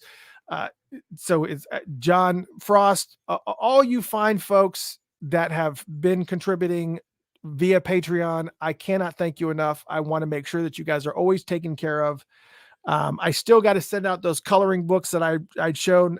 They're still sitting over here, but I'm going to be sending them out this week. I'll be sending them out to the second level. I think that's the unicorn supporters. I'm going to be sending those out to the unicorn supporters. Trisha, I know that you actually changed your membership level from unicorn up to board of directors, but I will be sending you out that. I will absolutely positively send that coloring book out to you and make sure you're taken care of. But yeah, I can't thank you guys enough. And I know that you guys are feeling the same way. You guys say it to me all the time. We can't thank you enough for everything that you're doing with these broadcasts, with doing these radio stations, with doing the app and whatever. And I'm just glad that you guys appreciate what I'm doing here. And I just want to let you know the app is being done, but this app developer that I'm working with, the app is complete, but it's not, there's so much wrong with it. And I had to send it back in the mix and say, you got to fix all this stuff. And it's just been a mess. So it's not been a very, very fun. It's not been a very fun journey at all. It's been a lot of work and a lot of going back and forth and a lot of dedication for me to just stay on top of it and make sure that we get what we want. And I'm starting to get really, really nervous. I'm starting to get really, really nervous about whether or not, he's like waiting for some type of, like you have like the 14-day period from the time that you pay to the time that, I don't know. I'm not even going to worry about this. I'm just telling you. Yeah. Okay. You know what I mean? Meat and potatoes means without you guys, there would be no meal. Y'all wouldn't eat if it wasn't for the meat and potatoes. That's what I mean when I say that. It's like, you guys are the core. You are the foundation. You are the bomb diggity. You're everything to me. So thank you guys. Your Patreon supporters are everything to me. You mean the world to me for sure. I don't care what level you're on. Obviously the ones that are in the higher levels are really, really important to me, but every Patreon supporter is very, very important to me. And I want to thank you guys for joining. Anyways, that all being said, let's talk about the next news, shall we? Which is, man, I tell you what, Silk Sonic is kicking it, man. They are going all in. Bruno Mars and Anderson .Paak. I don't know why I say dot, because he displays his name that way, so it's kind of interesting. But AKA Silk Sonic, they began their Las Vegas residency on February 25th. But the show was supposed to be running for 25 dates in Las Vegas. So if you happen to be in Las Vegas, and you're a funk fan, you absolutely have to check out the show. It's taking place at the Dolby Live Theater at Park MGM. And they, from all the reviews and everything that I've seen, they apparently ramped up the funk really hard, showcasing both of their drumming skills with the show, kicking off with two of them having a drum off of sorts, with Anderson on drums and Bruno Mars on bongos. And they were just going insane. But the show opens up with a video of Bootsy Collins. It's got some lush red curtains and a bunch of pyrotechnics. And then they break into the song 777. I don't know if you guys have heard that song, but it's funky as all get out. And obviously it's a good song for casino. But 777. And then they also go into Skate, and then into Confunction's Love Train. They do a cover of that song, and that's just to open the show. And apparently every single song that's on that album, An Evening with Silk Sonic, is being covered at these shows. So if you have a specific song that you love off this album, they are playing all of it. Plus they also dig into Bruno Mars's individual repertoire. I think they played Treasure and Runaway Baby. And from Anderson .Paak's catalog, they played Am I Wrong and Come Down. So they're mixing in their independent stuff along with the Silk Sonic stuff. And it's just this culmination of really big funk. I know a lot of Evening with Silk Sonic is kind of, capped out as far as, kind of on the mellow side, soul side, but they really funked it out. And I would love to be able to see it, but I'm actually going to Las Vegas in November, the 7th through the 9th. I'm actually going for a convention up there. So I may take in a show. This show will already be gone, but I wish it wasn't, because I definitely would go to check it out. But they even had a standout moment. Grammy Award winner Maurice Mobetta Brown performed a trumpet solo of the song Everybody Loves the Sunshine, which transitioned into Fly As Me and Smoking Out the Window, which is their other two big tracks that they have off of that album. But we can probably expect to see a video of this entire residency, or not the entire residency, but at least a show or a movie or DVD or something that kind of documents this residency after this is over. But they are making everybody lock up their phones and those yonder pouches, kind of like they used to do at Paisley Park when they made you take out, put your phones in those bags where you can't access them. I guess probably because of the fact that what happens in Vegas stays in Vegas. Oh, Brian said that Anita Baker announced a residency in Vegas too. Oh, I'd love to see that. She's been all over she's been trending on Twitter, which made me very, very nervous. Made me very nervous to see.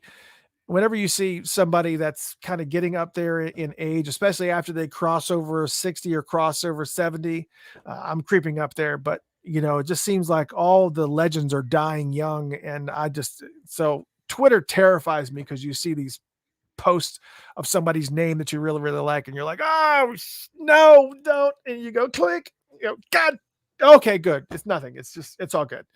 That's probably why she was trending, was because she started her residency. So actually pretty awesome. It is what it is. All right. So one of the cool things I was talking about earlier that I've been trying to work out, and I'm still trying to work out. This is kind of a little bit of a preface to this, but Neil Diamond has sold his entire catalog to Universal Music. And what's interesting about this is that this seems to be an ongoing trend. We've been talking about, I guess, a lot of different things with people selling their entire catalogs over to Primary Wave, or in this particular case, it's Universal Music, or what's the other one? There's like a bunch of them that are out there. And I guess I really was trying very, very difficult to try to analyze why people are selling their catalogs like this. And it's kind of, I was reading a little bit about it, and there's a good article on Rolling Stone on this, but we told the story, I guess, a couple episodes ago about Michael Jackson buying all the rights to Eminem's music after Eminem had slighted him and made some kind of child molestation comments in one of his songs. And he also did it in the video too, to kind of make sure that it was real clear that he was talking about Michael Jackson. But Michael Jackson also did the exact same thing to Paul McCartney, which is kind of where this all started, because Paul McCartney and Michael were working on that song, This Girl Is Mine. This girl is mine, or that girl is mine, whatever it was. And Paul McCartney, I guess, had said something to the effect that the real money is in music licensing, is in music rights. That's where the money is. And if you can somehow acquire the rights to these artists, you basically make royalties off of their library. And so what's actually it's just shocking to me that people are just letting go of their entire life's work. Sting just did it like a few weeks ago. He sold all his entire library over to these companies. And I was trying to figure out exactly why they were doing that, because people are, and there's apparently a variety of different reasons. First off, the main question that I had, and one of the shows that I'm trying to do, is I'm trying to get one of these people from Hypnosis or Primary Wave to actually come on the show and explain what's going on. Explain why they're acquiring this, what's the benefit for them? What's the benefit for the artist? What's the benefit for whatever? And just kind of have a little bit of a open forum scenario where we talk through some of the things that happen. And apparently publishing rights usually stay with the publishers and the songwriters, and the recorded rights belong to the labels and the performers. Now, some names of some people that have given up the right. Now, we know that the Prince catalog went to Primary Wave. We know that. But other artists that have let go of their rights, Fleetwood Mac, Neil Young, Shakira, John Lennon, Dire Straits, all these rock and roll acts that have just sold their rights. And I was like, well, why do they do that? Because they make royalties till the end of time. Like literally, you can sit there and make royalties on all of your life's work as long as that music keeps coming, and as long as that people are playing music on Spotify or using your music in movies or whatever it may be. They still have that capability to be able to generate money for their generations and their generations to come. And I just think it's like you're just giving up your source of income to trade it out for one big payout. And as I was reading this particular article on Rolling Stone, one of the biggest things that the reasoning for it is, first is the taxes on it. If you do the royalty way and you make a certain amount of money every year, you pay 37% tax for high earning. And if you sell, just make one huge lump thing, like in this case with Bob Dylan. Bob Dylan sold his rights over and made $400 million. So $400 million, almost $500 million, $400 million for people to sell, to acquire all of the songs. And so they would be able to use it however they wanted to, put it in commercials. So this is one of the reasons why you started seeing more and more Prince songs showing up in movies and showing up on different things. It's because now, Primary Wave can do those types of things. Now with Bob Dylan, he sold his publishing catalog for $400 million with a 20% tax that he's going to have to pay. He would have to pay $80 million to the government on that sale. Now, however, if he decided to go ahead and just hold on to it over time, once he reached that 400 million mark, it becomes 37% tax because it's something that you still own. So you can add an additional 65 million on top of that if you were just to simply just keep it. And because of the fact that he's getting up in age, it makes it a lot easier for him to be able to then take that 400 million and or 400 million minus 80, to take that 300 and something million and disperse it to his heirs before he goes, instead of worrying about constantly getting raked over the coals by the government. The other thing is people may have personal circumstances. We talked about, that the fact that Bob Dylan is 80 years old right now, and it makes his work a lot easier to divvy it up instead of passing away like Prince did without a will, and then everybody's fighting over this, that, and the other. Shakira is a perfect example of somebody who had a huge tax evasion issue in Spain, and her local government was accusing her of owing more than $16 million in back taxes. So in order to kind of handle this, she sold her entire catalog over, and now she's able to pay off those back taxes and still be sitting on, I don't know how much money she made, but still be able to have millions and millions of dollars that she can sit on. So a lot of people have tax issues or personal circumstances. Now there's another company that's online that actually sells rights to individual songs. So artists will sell individual rights to like a specific song. Like you can say like, I don't know. I can't think of an example, but if Prince wanted to sell the rights to Let's Go Crazy, any money that comes from Let's Go Crazy, if he wanted to go onto this website and sell all his royalty rights for some lump sum payout, he can do that. But then if you were the purchaser of that song, you would then reap the benefits of all those royalties for as long as you hold on to those rights. And so a lot of artists are doing that in order to kind of pay off some of the bills. And the other part of this, the final part of this, and one of the reasons why they're doing it, is because there has been, you never actually know what's going to be around the corner. You think about what happened to the music industry when Napster hit. Remember Napster and LimeWire, when everybody just had the capability to be able to download music for free and get it for free, that was terrifying because it totally destroyed the music industry. It completely changed the music industry. You just, and I think, if you're an artist, that's got to be terrifying for you, because what if something new and unforeseen sideswipes you, like a Napster, something next level, like a Napster or a LimeWire, that completely just destroys you. And now all of a sudden you're not even able to properly make royalties anymore. So there's a variety of reasons why these artists are doing that, but it's just shocking to me how many of these artists are doing it. It's just so many of them. It's just, Brian was saying the Harry Fox agency. I don't know. Oh yeah. Cammy was sharing some of these other people. Bob Dylan, Bruce Springsteen, Stevie Nicks. Yeah, those are all people.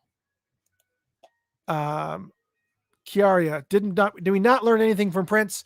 Why are people selling their catalogs? Again, they're selling them because of the fact that they're in financial straits. They're in a dire situation, especially a lot of these old artists, like the Bob Dylans and like, Sting. Sting is, we all think of Sting, and for me personally, he's definitely in my wheelhouse.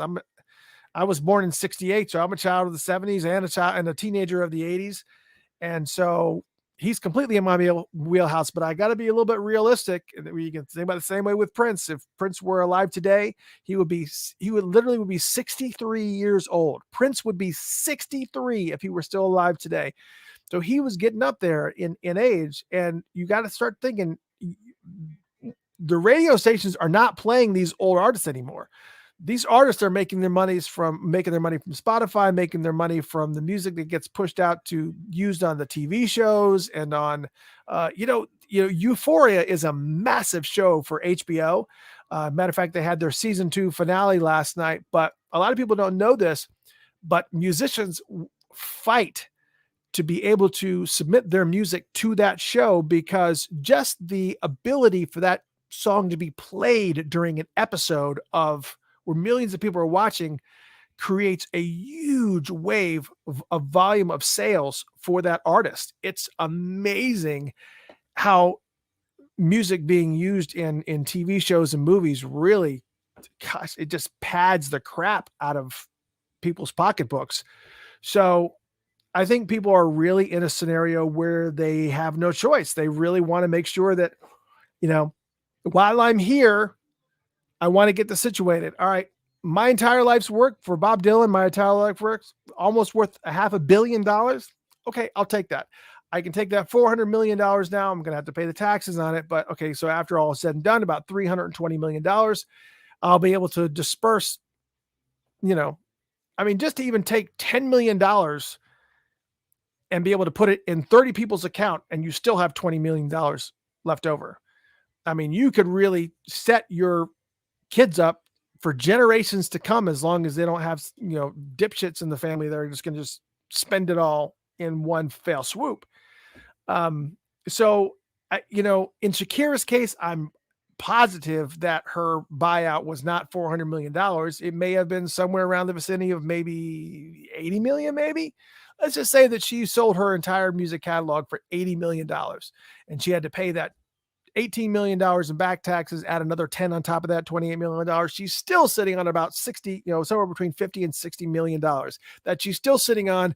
And she's still young enough where she can make a bunch more music and still be killing it on radio all over the world. And she's huge, just massive in South America. She's big here. She's really, really big here in the States too. But in South America, Shakira is still selling out auditoriums down there. So she's good. She sells her entire catalog, has a bunch of money to sit on, and she can continue making music. But for some of these older artists like Bob Dylan and like Sting and like the Grateful Dead and like all these bands that are going, that makes no sense. Cammy said Smokey Robinson only got $22 million. That's insane to me. When you think about his back catalog, it's crazy. But the other thing about Smokey is, and a lot of people don't know this, is Smokey didn't really write a whole bunch of his own original material also. You got all the Motown greats that were writing a core of those songs, and they, were getting paid out royalties. So, but 22 million, that's insane. I can't even, that's just crazy. Cami says she has a list of over 50 artists and groups that, that's just crazy. It's just crazy to me. But it's happening. It's happening. It's happening. All right. So I only have one more thing to talk about. I think I did pretty well. I've been hanging out with you guys for about an hour and a half, but this one last thing is really interesting to me. It's really, really quick. It's not going to be a long topic of conversation, but I really want to know if anybody in here at all is interested in this at all. And that is the fact that Mountain Dew, which is a huge soft drink. I mean, it's a massive soft drink, and it's like one of the most important ones as far as sales are concerned. You always got your Coca-Cola, but Mountain Dew is like Pepsi's breadwinner for sure. And apparently they have teamed up with a brewery, and now this is a thing. Hard Mountain Dew. It actually is a thing. I don't know why, but this whole hard seltzer thing is, I've read for the, where can I buy hard? Well, okay, because it's only available in certain states right now. I didn't realize that it was a thing. But it doesn't really have a whole bunch of alcohol. It has like 5% alcohol, I think, but they have targeted Tennessee. That makes sense to me. Florida, Tennessee, and Iowa. Those are the only 3 states that you can buy this right now, but it is a hard seltzer. It's Mountain Dew, a hard seltzer. And it's Mountain Dew with booze. So no longer do you have to step up to the bar and say, hey, give me a Jack and Mountain Dew. You can now get this with liquor in it. It's only 5% alcohol by volume, but apparently, again, it's a thing. This is a thing. I don't understand why this is a thing. I don't get it. Why is it the thing? But, I was looking at ice creams and stuff you can go into Walmart. I don't know if I know everybody here has been to a Walmart, but if you've ever gone to the Walmart and gone to the cereal aisle, there are some crazy cereals that are in the cereal aisle at Walmart. They have like Dunkin' Donuts cereal and Dunkin' Donuts mocha latte cereal and all these random things that the market, I guess the people that create these things are just kind of trying out. They're like, put it in Walmart. They'll buy anything. And they're right. I mean, I think at one point you go through the ice cream aisle and the cereal aisle are the 2 most craziest places to see things at Walmart. They had Fruity Pebbles ice cream at Walmart, and they also had Cocoa Pebbles too. So don't get upset. They had Captain Crunch cereal ice cream as well. Just it's insane. Anyways, I thought this was interesting that the fact that they had Mountain Dew hard seltzer available, and I wanted to make sure that I was not the only person. I thought this was a gag or somebody that just kind of photoshopped this up, but apparently it's not photoshopped up. It is a real thing. Mountain Dew hard seltzer. It exists. It exists for people right now. I don't know. I just don't know.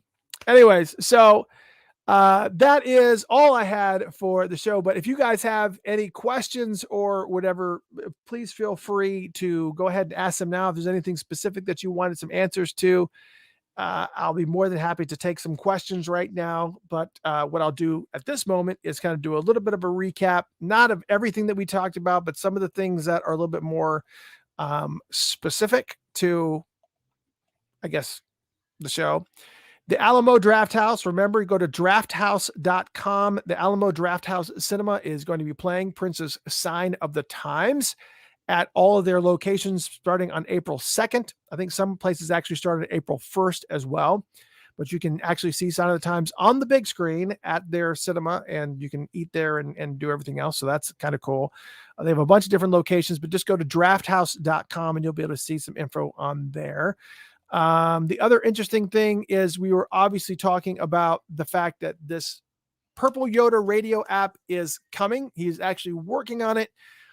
he's fixing all the things that I had indicated to him were incorrect. And I actually made sure that the company that I'm using that he works for got involved and made sure that I had complaints, because when I start to work with some of these developers that are outside of the country, and it just kind of gets, I have an app on my phone I'm actually, showing, but it's all wrong. It's actually got links to other people's stuff in it. Again, there's no way to exit out of it. It's it's great, but just keep an eye, make sure that your updates are on, because once we get this app completed, which I hope to happen sooner rather than later. I've already made promises like a few weeks now. I've been making promises. It's coming in a few weeks. It's coming in a week. It's coming next week. It's coming next week. This guy is really dragging his feet as far as getting all the information that we wanted, and getting the data that I needed in that app. But once it comes, it will be update. It will update your current Funked Up app, and you will have the capability to be able to switch between Purple Yoda Radio, which is 24/7 Prince, and also the new Funked Up stream, which is the 24/7 Funk radio station. But if you would like, you can listen to that now. You don't need the app to listen to it. You can listen to it via a browser, but it's only available to Patreon supporters. So you go to patreon.com/Funkotopia. It's scrolling on the bottom here. Patreon.com/Funkotopia, or you can do the one-time donation. Either way, it's available right now via a browser, but I've kind of got it hidden behind a wall for the moment. But you can actually check it out. It's a stream. You can listen to the 24/7 Prince radio station right now. You can also listen to the brand new Funked Up app, the new stream right now. Yes, it is a different stream than what you're hearing on the Funked Up app now. But once it gets updated and they repair all the things that need to be repaired, we will, we'll get it out there. And then one day you'll go to turn on your Funked Up app, and all of a sudden you will see a new Funked Up app that's going to have the Purple Yoda Radio logo on, the one that I showed you, which is a logo that I actually created. This one here, that's the Purple Yoda Radio logo that I created. And we'll see if I get in trouble for any of that stuff. But I don't incorporate Prince's logo. It's not Prince's logo. It doesn't even look like Prince's logo, but you kind of get a little bit of the idea. I don't know. We'll see what happens. But you're going to see a brand new icon for Funked Up, and it's going to look like this. And you will be able to switch between Purple Yoda Radio and also the Funked Up app, and also be able to purchase any of the individual songs there. Plus, also be able to go to Facebook, go to. There's going to be some stuff that we're going to be archiving. There's one more thing. There's one more thing I wanted to talk to you guys about too, because I made the promise that on March 1st, we would go ahead and put up albumchats.com. Albumchats.com does exist, but it's not done. I wanted to have all the album chats up there. So now I'm moving that to April 1st. Just because I've been focusing so much on the app and getting all this stuff updated, but the albumchats.com will be available, where you'll be able to listen to all of the album chats that we've done. I've done an album chat for every single one of Prince's albums, every single one. There's only a couple that I did not do. And I think that was Bria Valente's album, I think. And there was another one. There's only a couple that I did not do. So all those are going to be put onto albumchats.com, which is also princealbums.com. Believe it or not, yes, I do actually own both of those domains, princealbums.com and albumchats.com. I own both of those. So you'll be able to look at all the albums, and you'll be able to listen to each one of the album chats on albumchats.com. And I will incorporate that onto the app as well. So if you wanted to listen to the album chats, that way you can actually go directly to the album chats and be able to pull that stream from a browser. And it's going to be awesome. And sorry I did not have it done like I promised. I promised I would do March 1st, but I didn't promise. I just said I would shoot for it. But so much focus has been put on the app that's kind of all that I've been doing, is just focusing on the app, and that's it. But I am so grateful for all of you for hanging out with me tonight. Thank you so much for hanging out. And oh,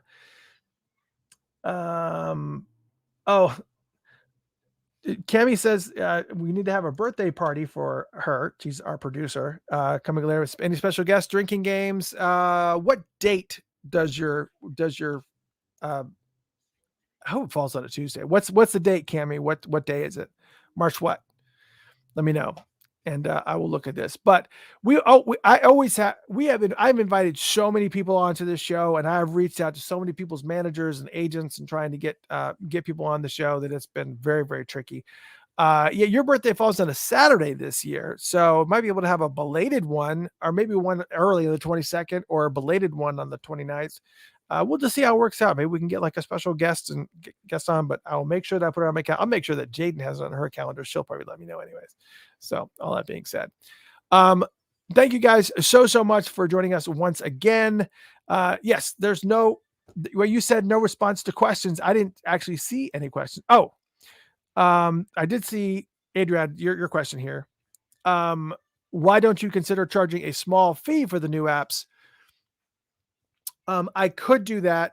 The problem is that it can't be an ongoing fee. So what we were going to do is we're going to do $2.99 a month for that app that would be able to have the purple, but apparently you can't do that. Apparently it's not an option. I would love to actually have that option, but I've already made the announcement that we're going to offer it for free. So it's kind of hard for me to kind of back up on that.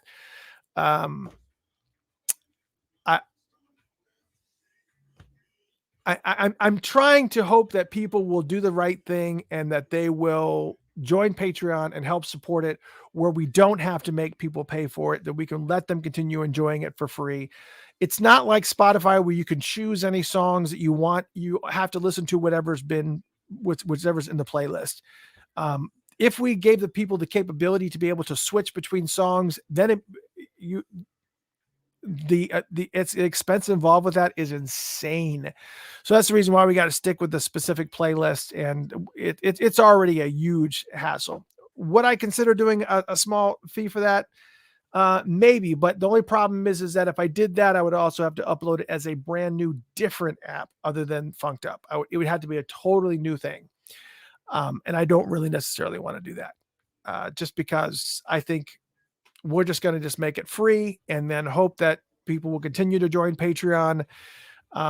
We probably will have rotating ads on there. And then hopefully if you decide that you want to buy a song that you have not, you hear a song on the show and you want to buy it, that you'll use the buy now option in the app, because it will be attached to our Amazon affiliate ID. So that way we'll actually get a little bit of a cut. And so hopefully it's not much. It's like if somebody buys like a $1.29 MP3, I think we get like 2 cents or something like that. So it's never going to amount to anything. But what I can tell you is I'm trying my best to make sure that it's available to you guys for free. That's what I want to do, is I want to make sure that it's free. And I think, yeah, as Cami so eloquently says, everyone just needs to join us at Patreon. Even at the low level, it helps tremendously. Yes, come join the party. I can tell you, let me go into Patreon right now. Now, obviously, you get they actually charge, I think, on the first of the month. But if you join Patreon, I can kind of give you a little bit of an idea of what you would get right now. Because since we launched, not just in the past month, we have given access to, let's see, we uploaded some Prince videos, some Prince videos. They get access to the 2 streams. We also did some audio from a sound check in 1985, Memphis, Tennessee. We also gave some uploads for I also send stuff out. We send coffee mugs out to our board of directors. We got some coloring books and stuff that we're sending out. So I'm always giving the Patreon supporters something. So it's just come, just come on, just please come.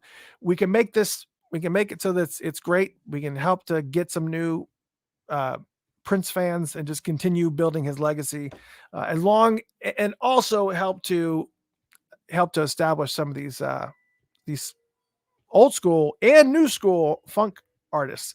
They're out there. They're out there. Lynn says, what is the release date of the Gold album again? I believe the Gold album is being released June on Record Day, which I think is June 18th. I think it was June 18th or 19th, but they are releasing it on CD first, a couple days before that record store release. So it's going to be on CD. And on top of that, then on the 19th or whatever it is, it's going to be on vinyl, on the yellow vinyl. But you can get it. What was the? Let me see what the link was.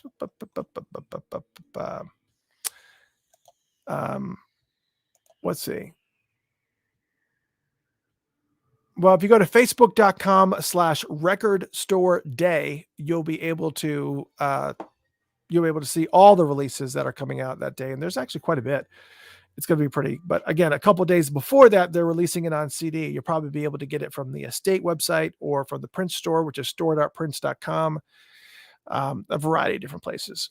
That's the other thing we want to do too, is that the app is also going to include the Purple Yoda Radio app is also going to include I want to put as much as possible into this Purple Yoda Radio app. So I want to be able to put in a storefront so we can actually have a store that sells music, that sells artwork like Mary Johnson's artwork. We can also sell Funkotopia gear, like the cool beanies that you see hanging here.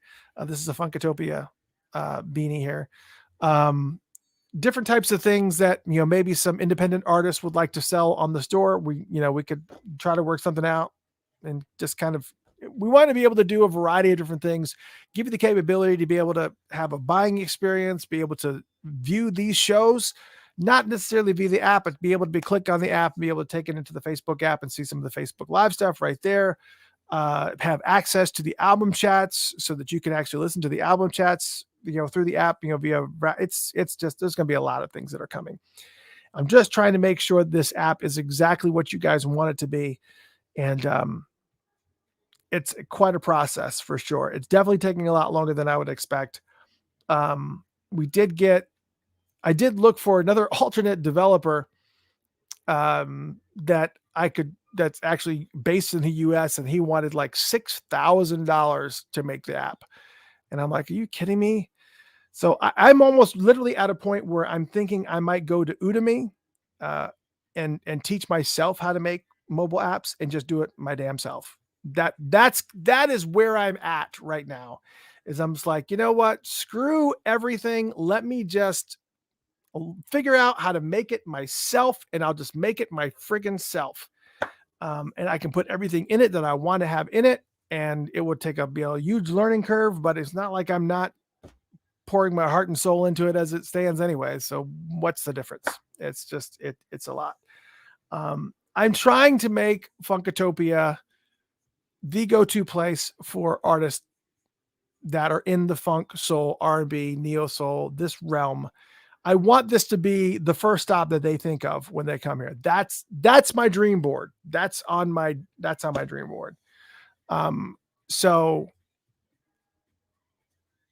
it is what it is. Thanks, Cami. That is the release date for the Gold Experience of 6/18. And if I remember correctly from the piece that we read day before, like on the 17th or the 16th, or maybe it was in the 15th, somewhere a day or two before this date for the Gold album, they're actually going to be releasing the CD version of it. That's for the yellow translucent vinyl. Yes, that's true. There's a lot of good stuff on Udemy. If you want to teach yourself anything you want to teach yourself, you can teach yourself on there. I think I actually do have a course on, what's cool about Udemy is that every now and then they offer free courses on things, like free courses on digital marketing, or free courses on how to use Photoshop, or free courses on all these things. And if you find it when it's free, you can click it at that time and add it to your library. And then of course, once the free sale is over, it just stays in your library because as you've already paid for it, it's already part of your library. You just have to just watch it. So you could just save up stuff to just use for later. So if you've never used Udemy before, you need to check it out. What's the other one that's out there? That's just like Udemy. There's another one that's very, very similar to Udemy, but anyways, I'm thinking about going and just learning how to make this mobile app myself, because I'm very, very confident that there is a template out there that all I got to do is get the template, open it up, and put in my information and be able to have an operational app without any of this extra ridiculousness. That's kind of where I'm at right now. I'm kind of just blown out with ridiculousness. I did ask people via Patreon. I said, what type of phone do you have? And the reason why I was asking was because of the fact that I actually have I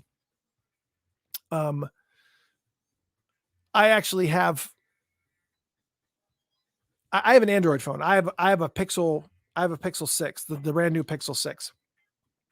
But 34 people that answered the whole the questionnaire said they had iOS phones, they had Apple phones, and only 12 people that answered had Android. And the reason why I'm doing this is because once the app is done, he's going to send me the app privately, not via the store. He's going to send me privately. He's going to send the Android app to me, and he's going to send the iPhone app to me.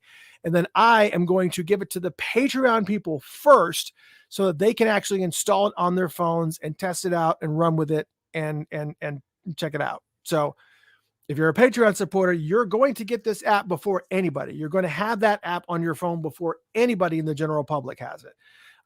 Obviously, you guys are going to be kind of like the Patreon supporters will actually be my beta testers. This is exactly what's going to happen here. So, I see a lot of Android phones out there, and it is,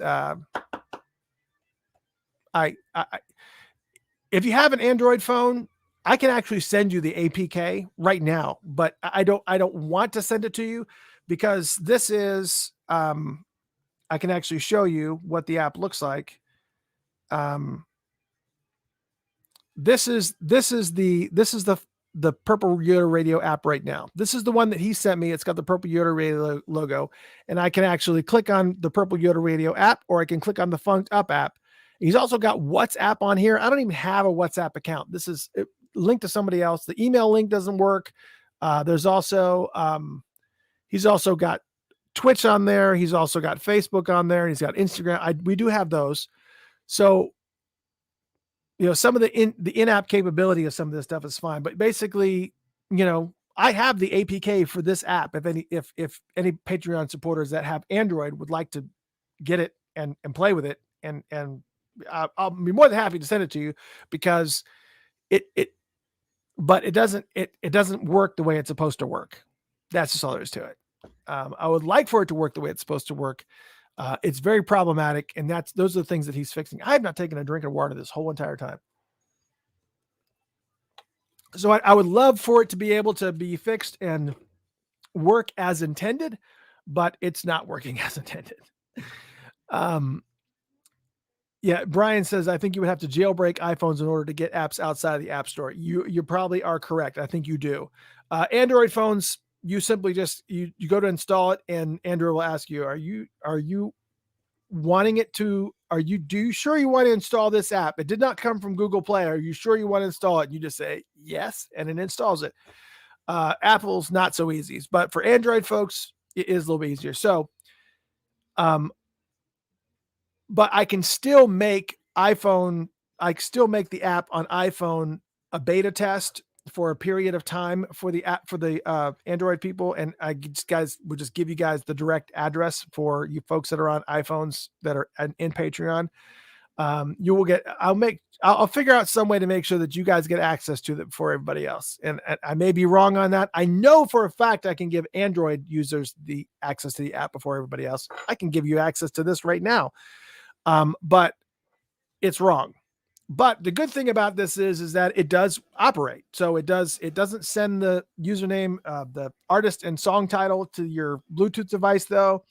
but you can actually switch between the Purple Yoda radio app and Funked Up, the new Funked Up stream. It actually does work, but there's a bunch of things wrong with it. So any Patreon supporters that want to reach out to me privately via Patreon message board and you use Android and you're listening to this, just tell me and I'll send you the APK if you want, which is the app file, and you can just install it if you want. But just know it's wrong. I don't need you to beta test that. I know that it's wrong, but it works. It's an app that plays through your phone, but it's only for Android right now. But we're working on that. I'm working on that. I keep saying we. It's me. Shout out to again to Jeff Page. He had some work detail that he had to do, so he was not able to make the show tonight. If he would have made the show tonight, we probably would have done those silly Snapchat characters. We probably would have done that tonight. Also, continue praying for the folks in Ukraine. Everything that they're going through, I can't even process it. I can't even. I was watching some videos on MSNBC and also on Twitter too. Some of the Twitter stuff is wrong. There's so much misinformation on Twitter. They're showing like all these bombings and all these things that are happening on Twitter. They send these little video things, but they're old clips from they're like really old clips from other events, and they make it seem like it's just now happening, and that's not what's going on. So you got to watch where these videos are coming from, because it looks like, oh yeah, that's got to be it, and it's not. So I can't even imagine. There was one video that I saw that they had showed on NBC where there was a family that was looking out their patio, and a fighter jet came in and fired a missile that hit a building that was like, a couple of blocks away. And you hear this, all this screaming, and they're running down into their basement and everything. Could you imagine that stuff happening to you right here on the US soil? If all of a sudden you didn't know if tanks were going to come coming through your neighborhood, just blowing houses up, just blowing up schools. And I can't even imagine. People are running for their lives, whatever they can carry with them, and leaving their house in order to go to the next country over. They're going over into Poland. It's crazy. Please, prayers up for whatever that you can do. Do not fall victim to any scams that people are asking for money. Please don't. Be very, very careful. There's some very, very legit things that are going on where they're actually supporting folks via legitimate ways. So just do your research before you give anybody money that claims that they're helping people in Ukraine. Cami asks, how is Rob doing? Unfortunately, I haven't spoken to him in a couple of weeks, but again, a lot of people know that he was going through some issues. We talked about this a little bit before, but it's been about, I don't know how many months it's been, but his only friend that he had besides me that has known him longer, I've known him since we were about 15 years old, but he's known this guy since he was like 2. And a good friend of his, Rob Rhythmus, who we were talking about, the other co-host that used to be on the show, was murdered and I'm not using that term lightly. He was murdered in a road rage incident.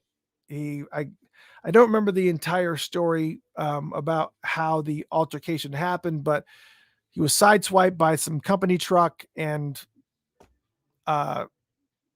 his friend got out of the car to kind of, make sure that the other guy was okay and what was going on, and see if there's any way they can help.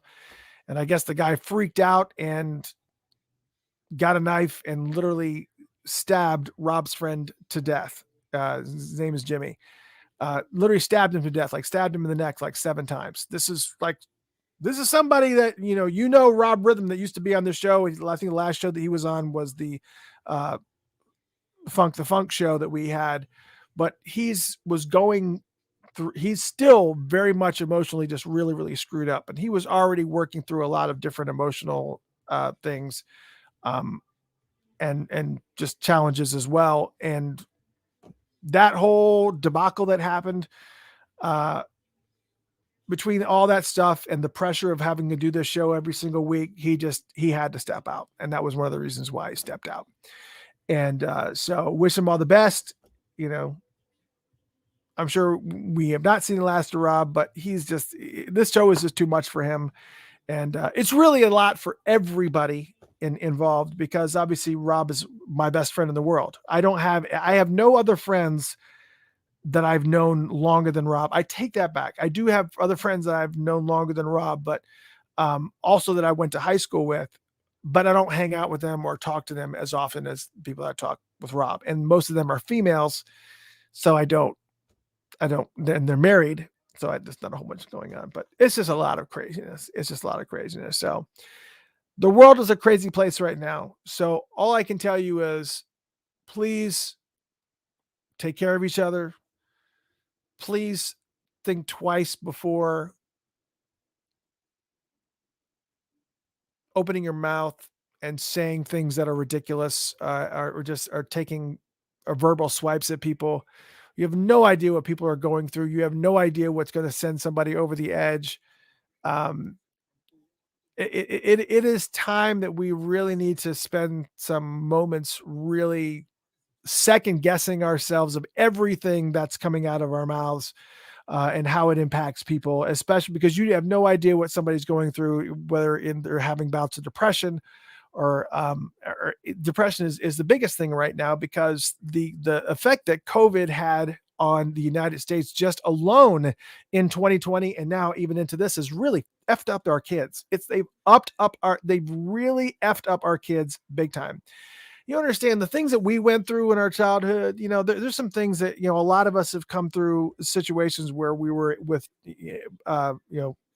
children of divorce, or single families, or broken families. Some of us here are even adopted. Not myself, but I mean, I know people here who are adopted, or who are in the system, or had to fight, to get where they are, to acquire and attain a respectable life, and the challenges and the uphill battles and everything that you had to fight to get where you are. And to have some ignorant person who just happened to be having a bad day just attack you. Um, and you got to put yourself in the same shoes. You got to watch what you're saying.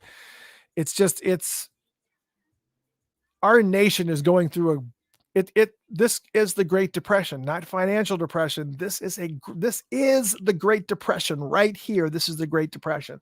The amount of things that people are going through right now is intense. It's just, people are just we are all, every single one of us, one of you, everybody, all of you in this chat room is going through some shit right now. I don't care how good you have it. I can guarantee you, I can look at you right now, and I know for a fact there's some shit that you're going through. It's health stuff that's going on. You got some health issues. Cammy's a prime example. Cammy, I know you're going through some stuff, and you're in my prayers daily, hon. And I hope that everything just keeps on moving forward for you. A co-host, Jeff Page here. I mean, you get to see his brave face every single week, but you also don't know the fact, because he looks so happy and chipper, but how many people in here knew that his daughter died less than a year ago? How many of you know that? If I went through that personally, I would be, I'm not even going to go there. I'm just telling you that I'm just telling you that I would not be able to make it through that. This show would be off the air for a good chunk of time if I had to deal with any of that. But I know that you guys are fighting out there, and I know that you guys have stuff going on in your own personal lives that nobody else knows about, whether it's work related, whether it's family related, whatever it is. Just keep your heads up, keep moving forward, keep feeling positive. If you need to spend time in meditation, you need to find time for yourself and to get wrapped in. Figure it out. I'm telling you, just please stay the course. Don't entertain anything to harm yourself or to harm somebody else, please, please, please, please, please stay the course. If you need to reach out to somebody or you need to talk to somebody about your depression or about something you're going through and you can't find anybody to talk to, please friggin' send me an email. Send me an email. I'll talk to you. I'll even give you my personal phone number if you need somebody to personally talk to get you through a scenario. But send me an email, funkotopia@gmail.com, FUNKATOPIA@gmail.com. Send me an email. I answer all emails. Those come directly to me. If you need somebody to talk to, need somebody to get through anything you need to get through, please talk to somebody. Find somebody that you can talk to. Everybody in this country is going through something right now. And again, this is kind of feeding off of everything that, you look at our lives compared to the lives of the people and the families in the Ukraine right now, and not the Ukraine, in Ukraine. And I just can't imagine what it would have to be for me to have to just pack up whatever I could in a backpack or some, whatever the most important to me, and clothes, whatever I had to do in order to have to walk or travel or find some way to escape my home, and to have people shooting at me. And I just, it really causes perception, as to really kind of understanding that what you're going through is tough, but there's people that have got way tougher. I'm not saying that your problems are unimportant, or that aren't valid, or that your feelings aren't valid. I'm just saying that please stay the course. If you need somebody to talk to, please reach out to us, funkotopia@gmail.com. We'll be more than happy to talk to you.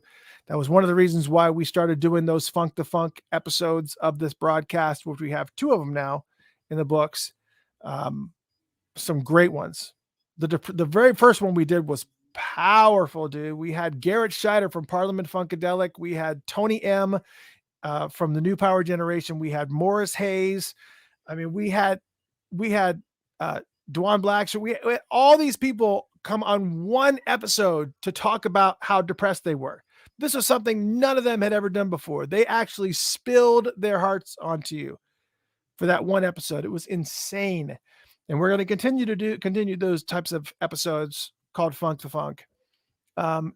As things present themselves, as opportunities present themselves, because when we do those types of episodes, we want to make sure that we're delivering good information that you can is actionable, that you can apply to your life.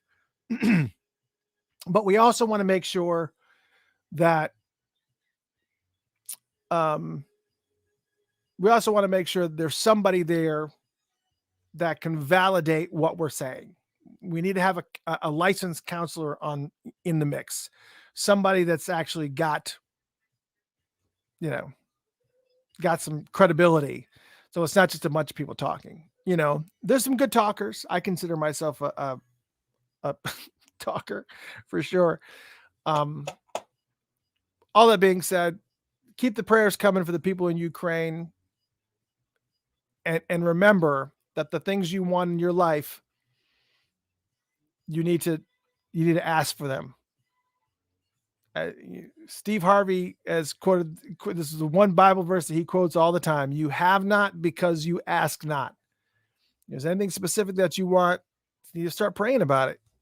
Not talking about things that like wealth and superpowers. We're talking about things that you need in your life: health, happiness, and make sure that you also include prayers that benefit other people too. That's one of the most important things out of the whole mix. Can't just make everything all about you. You got to reach out and figure out some way to help somebody, some way to touch somebody's life. lives. And, that was the whole reason why Funkotopia started in the first place, was to make sure that you guys had a place. Funkotopia is, believe it or not, a lot of people don't know this, but Funkotopia has been around since 1998. You believe that?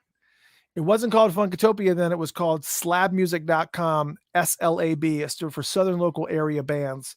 And I started it out as a music support group for musicians and artists in Georgia and all the states that touched it: Alabama, South Carolina, North Carolina, Florida, Tennessee.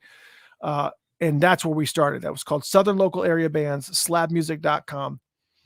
And then that stopped for about 6 months, and I turned it into funkotopia.com. And Funkotopia has been around since 2000, over 10 years. We've been here for a long time. We've been here for a very, very long time. So Funkotopia has been around for well over a decade, and we're going to continue to be here. So we want to make sure that we give you everything that you need, as often as you need it. One of the things I'm definitely going to do is I'm definitely going to start reaching into some of those old archives and pulling up some of those old interviews.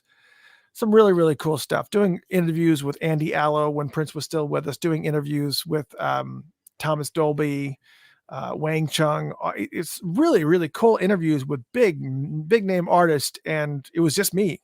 It still kind of is just me. I have Jeff Page on as co-host, and Rob joined me for a while as co-host, and at one point in time, I did have a co-host named Nick when we were doing audio only. We weren't doing video only.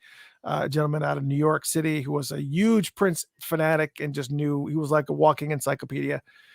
So I've had co-hosts kind of come and go, but this is pretty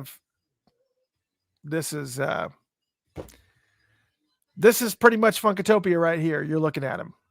And it's been that way for many, many years. And I would love to have people that were invested in it as much as I've invested in it. This has kind of been my passion project, but that's one of the reasons why I want to do all the things in this app and do all these things with the metaverse that Jeff Page is working on. Do all these things that are pushing the boundaries of the presence of Funkotopia, so you actually see Funkotopia more. We just got to keep on getting traction, and we're going to keep on killing it. So anyways, it is what it is. Thank you, Robin. Listen, keep the prayers coming. And, and see that right there. Thank you. And I know, Anna, thank you so much for that. But also, I know Cammie, you say that quite often. That Cammie normally will tell her husband, it's Tuesday night, leave me alone. And I know this show is actually cathartic for a lot of people. And I'm so glad that you guys listen and hang out. And it's been a lot of fun. And we're going to continue. I'm going to continue doing it until something makes it stop. I don't know what that's going to be, but Chiario, you're welcome. Yeah, it's crazy. You can't even leave as a male in Ukraine. That's ridiculous. If you're a man in Ukraine, they don't want you to leave because they want you to stay back and fight. And there's people that have been able to leave, men, but they're coming back into the Ukraine because they want to fight. They want to put up resistance against Russia. And that's just insane to me. That's just so much work. Oh my God. I can't imagine for me at 53 going into picking up a gun or picking up a rifle or going to war right now. It's just insane.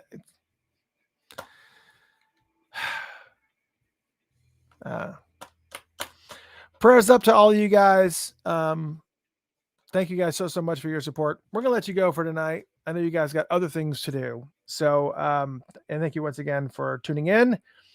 Next week, we'll be back. Will be something special. Might be a Funk the Funk episode. Might be one of the guests that we've been working on may settle in for next Tuesday. Maybe it might be another free for all. Maybe it might be a reposting of old interviews and stuff. Arlene says, hearing those old interviews would be fantastic. I agree. It would be. It'd be a lot of fun. So we're going to find some really, really cool interviews. I'm still looking for a video editor, somebody that knows how to edit video so that after we're done with shows, they can act, especially the interview ones, they can actually take it and break them down into like these digestible 5-minute pieces. But all that stuff costs money, and it's just, oof. It's very, very costly. Again, can't thank the Patreon supporters enough because it's really all this stuff that we do costs money. It's all a very, very expensive venture, and we want to keep things coming, and God bless you all for sure. Good night, everyone. I hope you guys had an amazing night. Didn't do too bad for going back old school and doing it by myself. I do miss having Jeff Page here with all those little funny avatars and special effects. I could have a green screen behind me and do all the funny stuff that he does, but I just hanging up all that stuff. Just I think people enjoy seeing all the madness behind me, and it's crazy. I mean, I can show you. You guys haven't even. You only see this part. You guys have not seen my wall of fame. Let me pull this up. This is actually that's actually my wall of fame where I've got a bunch of Prince stuff, and obviously that letterbox over there, the letterbox from Prince's final shows in Atlanta. There's Kendrick Lamar. This is like my wall of fame. There's me with George Clinton. There's a drum head from that actual guitar right there is from Nick Garcia. He actually makes those. He does a pretty good job, but that's the drum head from Sheila E's drum heads on there. There's all pictures of people from MPG and the Fix, and just, I mean, this is like an entire wall of fame. Yeah, it's a really cool, yeah. A lot of people want to, Christopher's collection. I should do something like that, but again, we got to be really hurting for content for me to do that. But it would be cool to actually go through and tell you stories behind each one of these, each one of the photos and stuff that's there. Because I got a lot of crazy stuff. I got a picture of me and Jesse Johnson when he came into Atlanta, and we had a icing here in Atlanta. And of course, when it does anything, even ice or snow related in Atlanta, it gets insane. And nobody showed up for his show except for like a couple dozen people at best that were in that room. And it was just Jesse Johnson playing with a little trio. And actually, I bootlegged that whole concert. So I actually have a recording of that. I don't know if I shared it with the Patreon supporters, but maybe I might do that for the board of directors or something. I might share that show. But yeah, I have a show with Jesse Johnson that I recorded and actually got his guitar pick and the set list, and got my picture taken with him. I got him to autograph the Ice Cream Castle album. So many different, there's all kinds of stories, but you're going to have some fun time. All right. I didn't even mean to share that story. Good night, everybody. I was hoping I would make it to 10. Now it's 10:20 Eastern time. We'll see you guys soon. Keep an eye on Funkotopia. I will give you updates on the app as soon as I have them. That's all I got. Good night, everybody. Hope you had a good one. All right, get some rest. Go to sleep, you crazy people. Good night.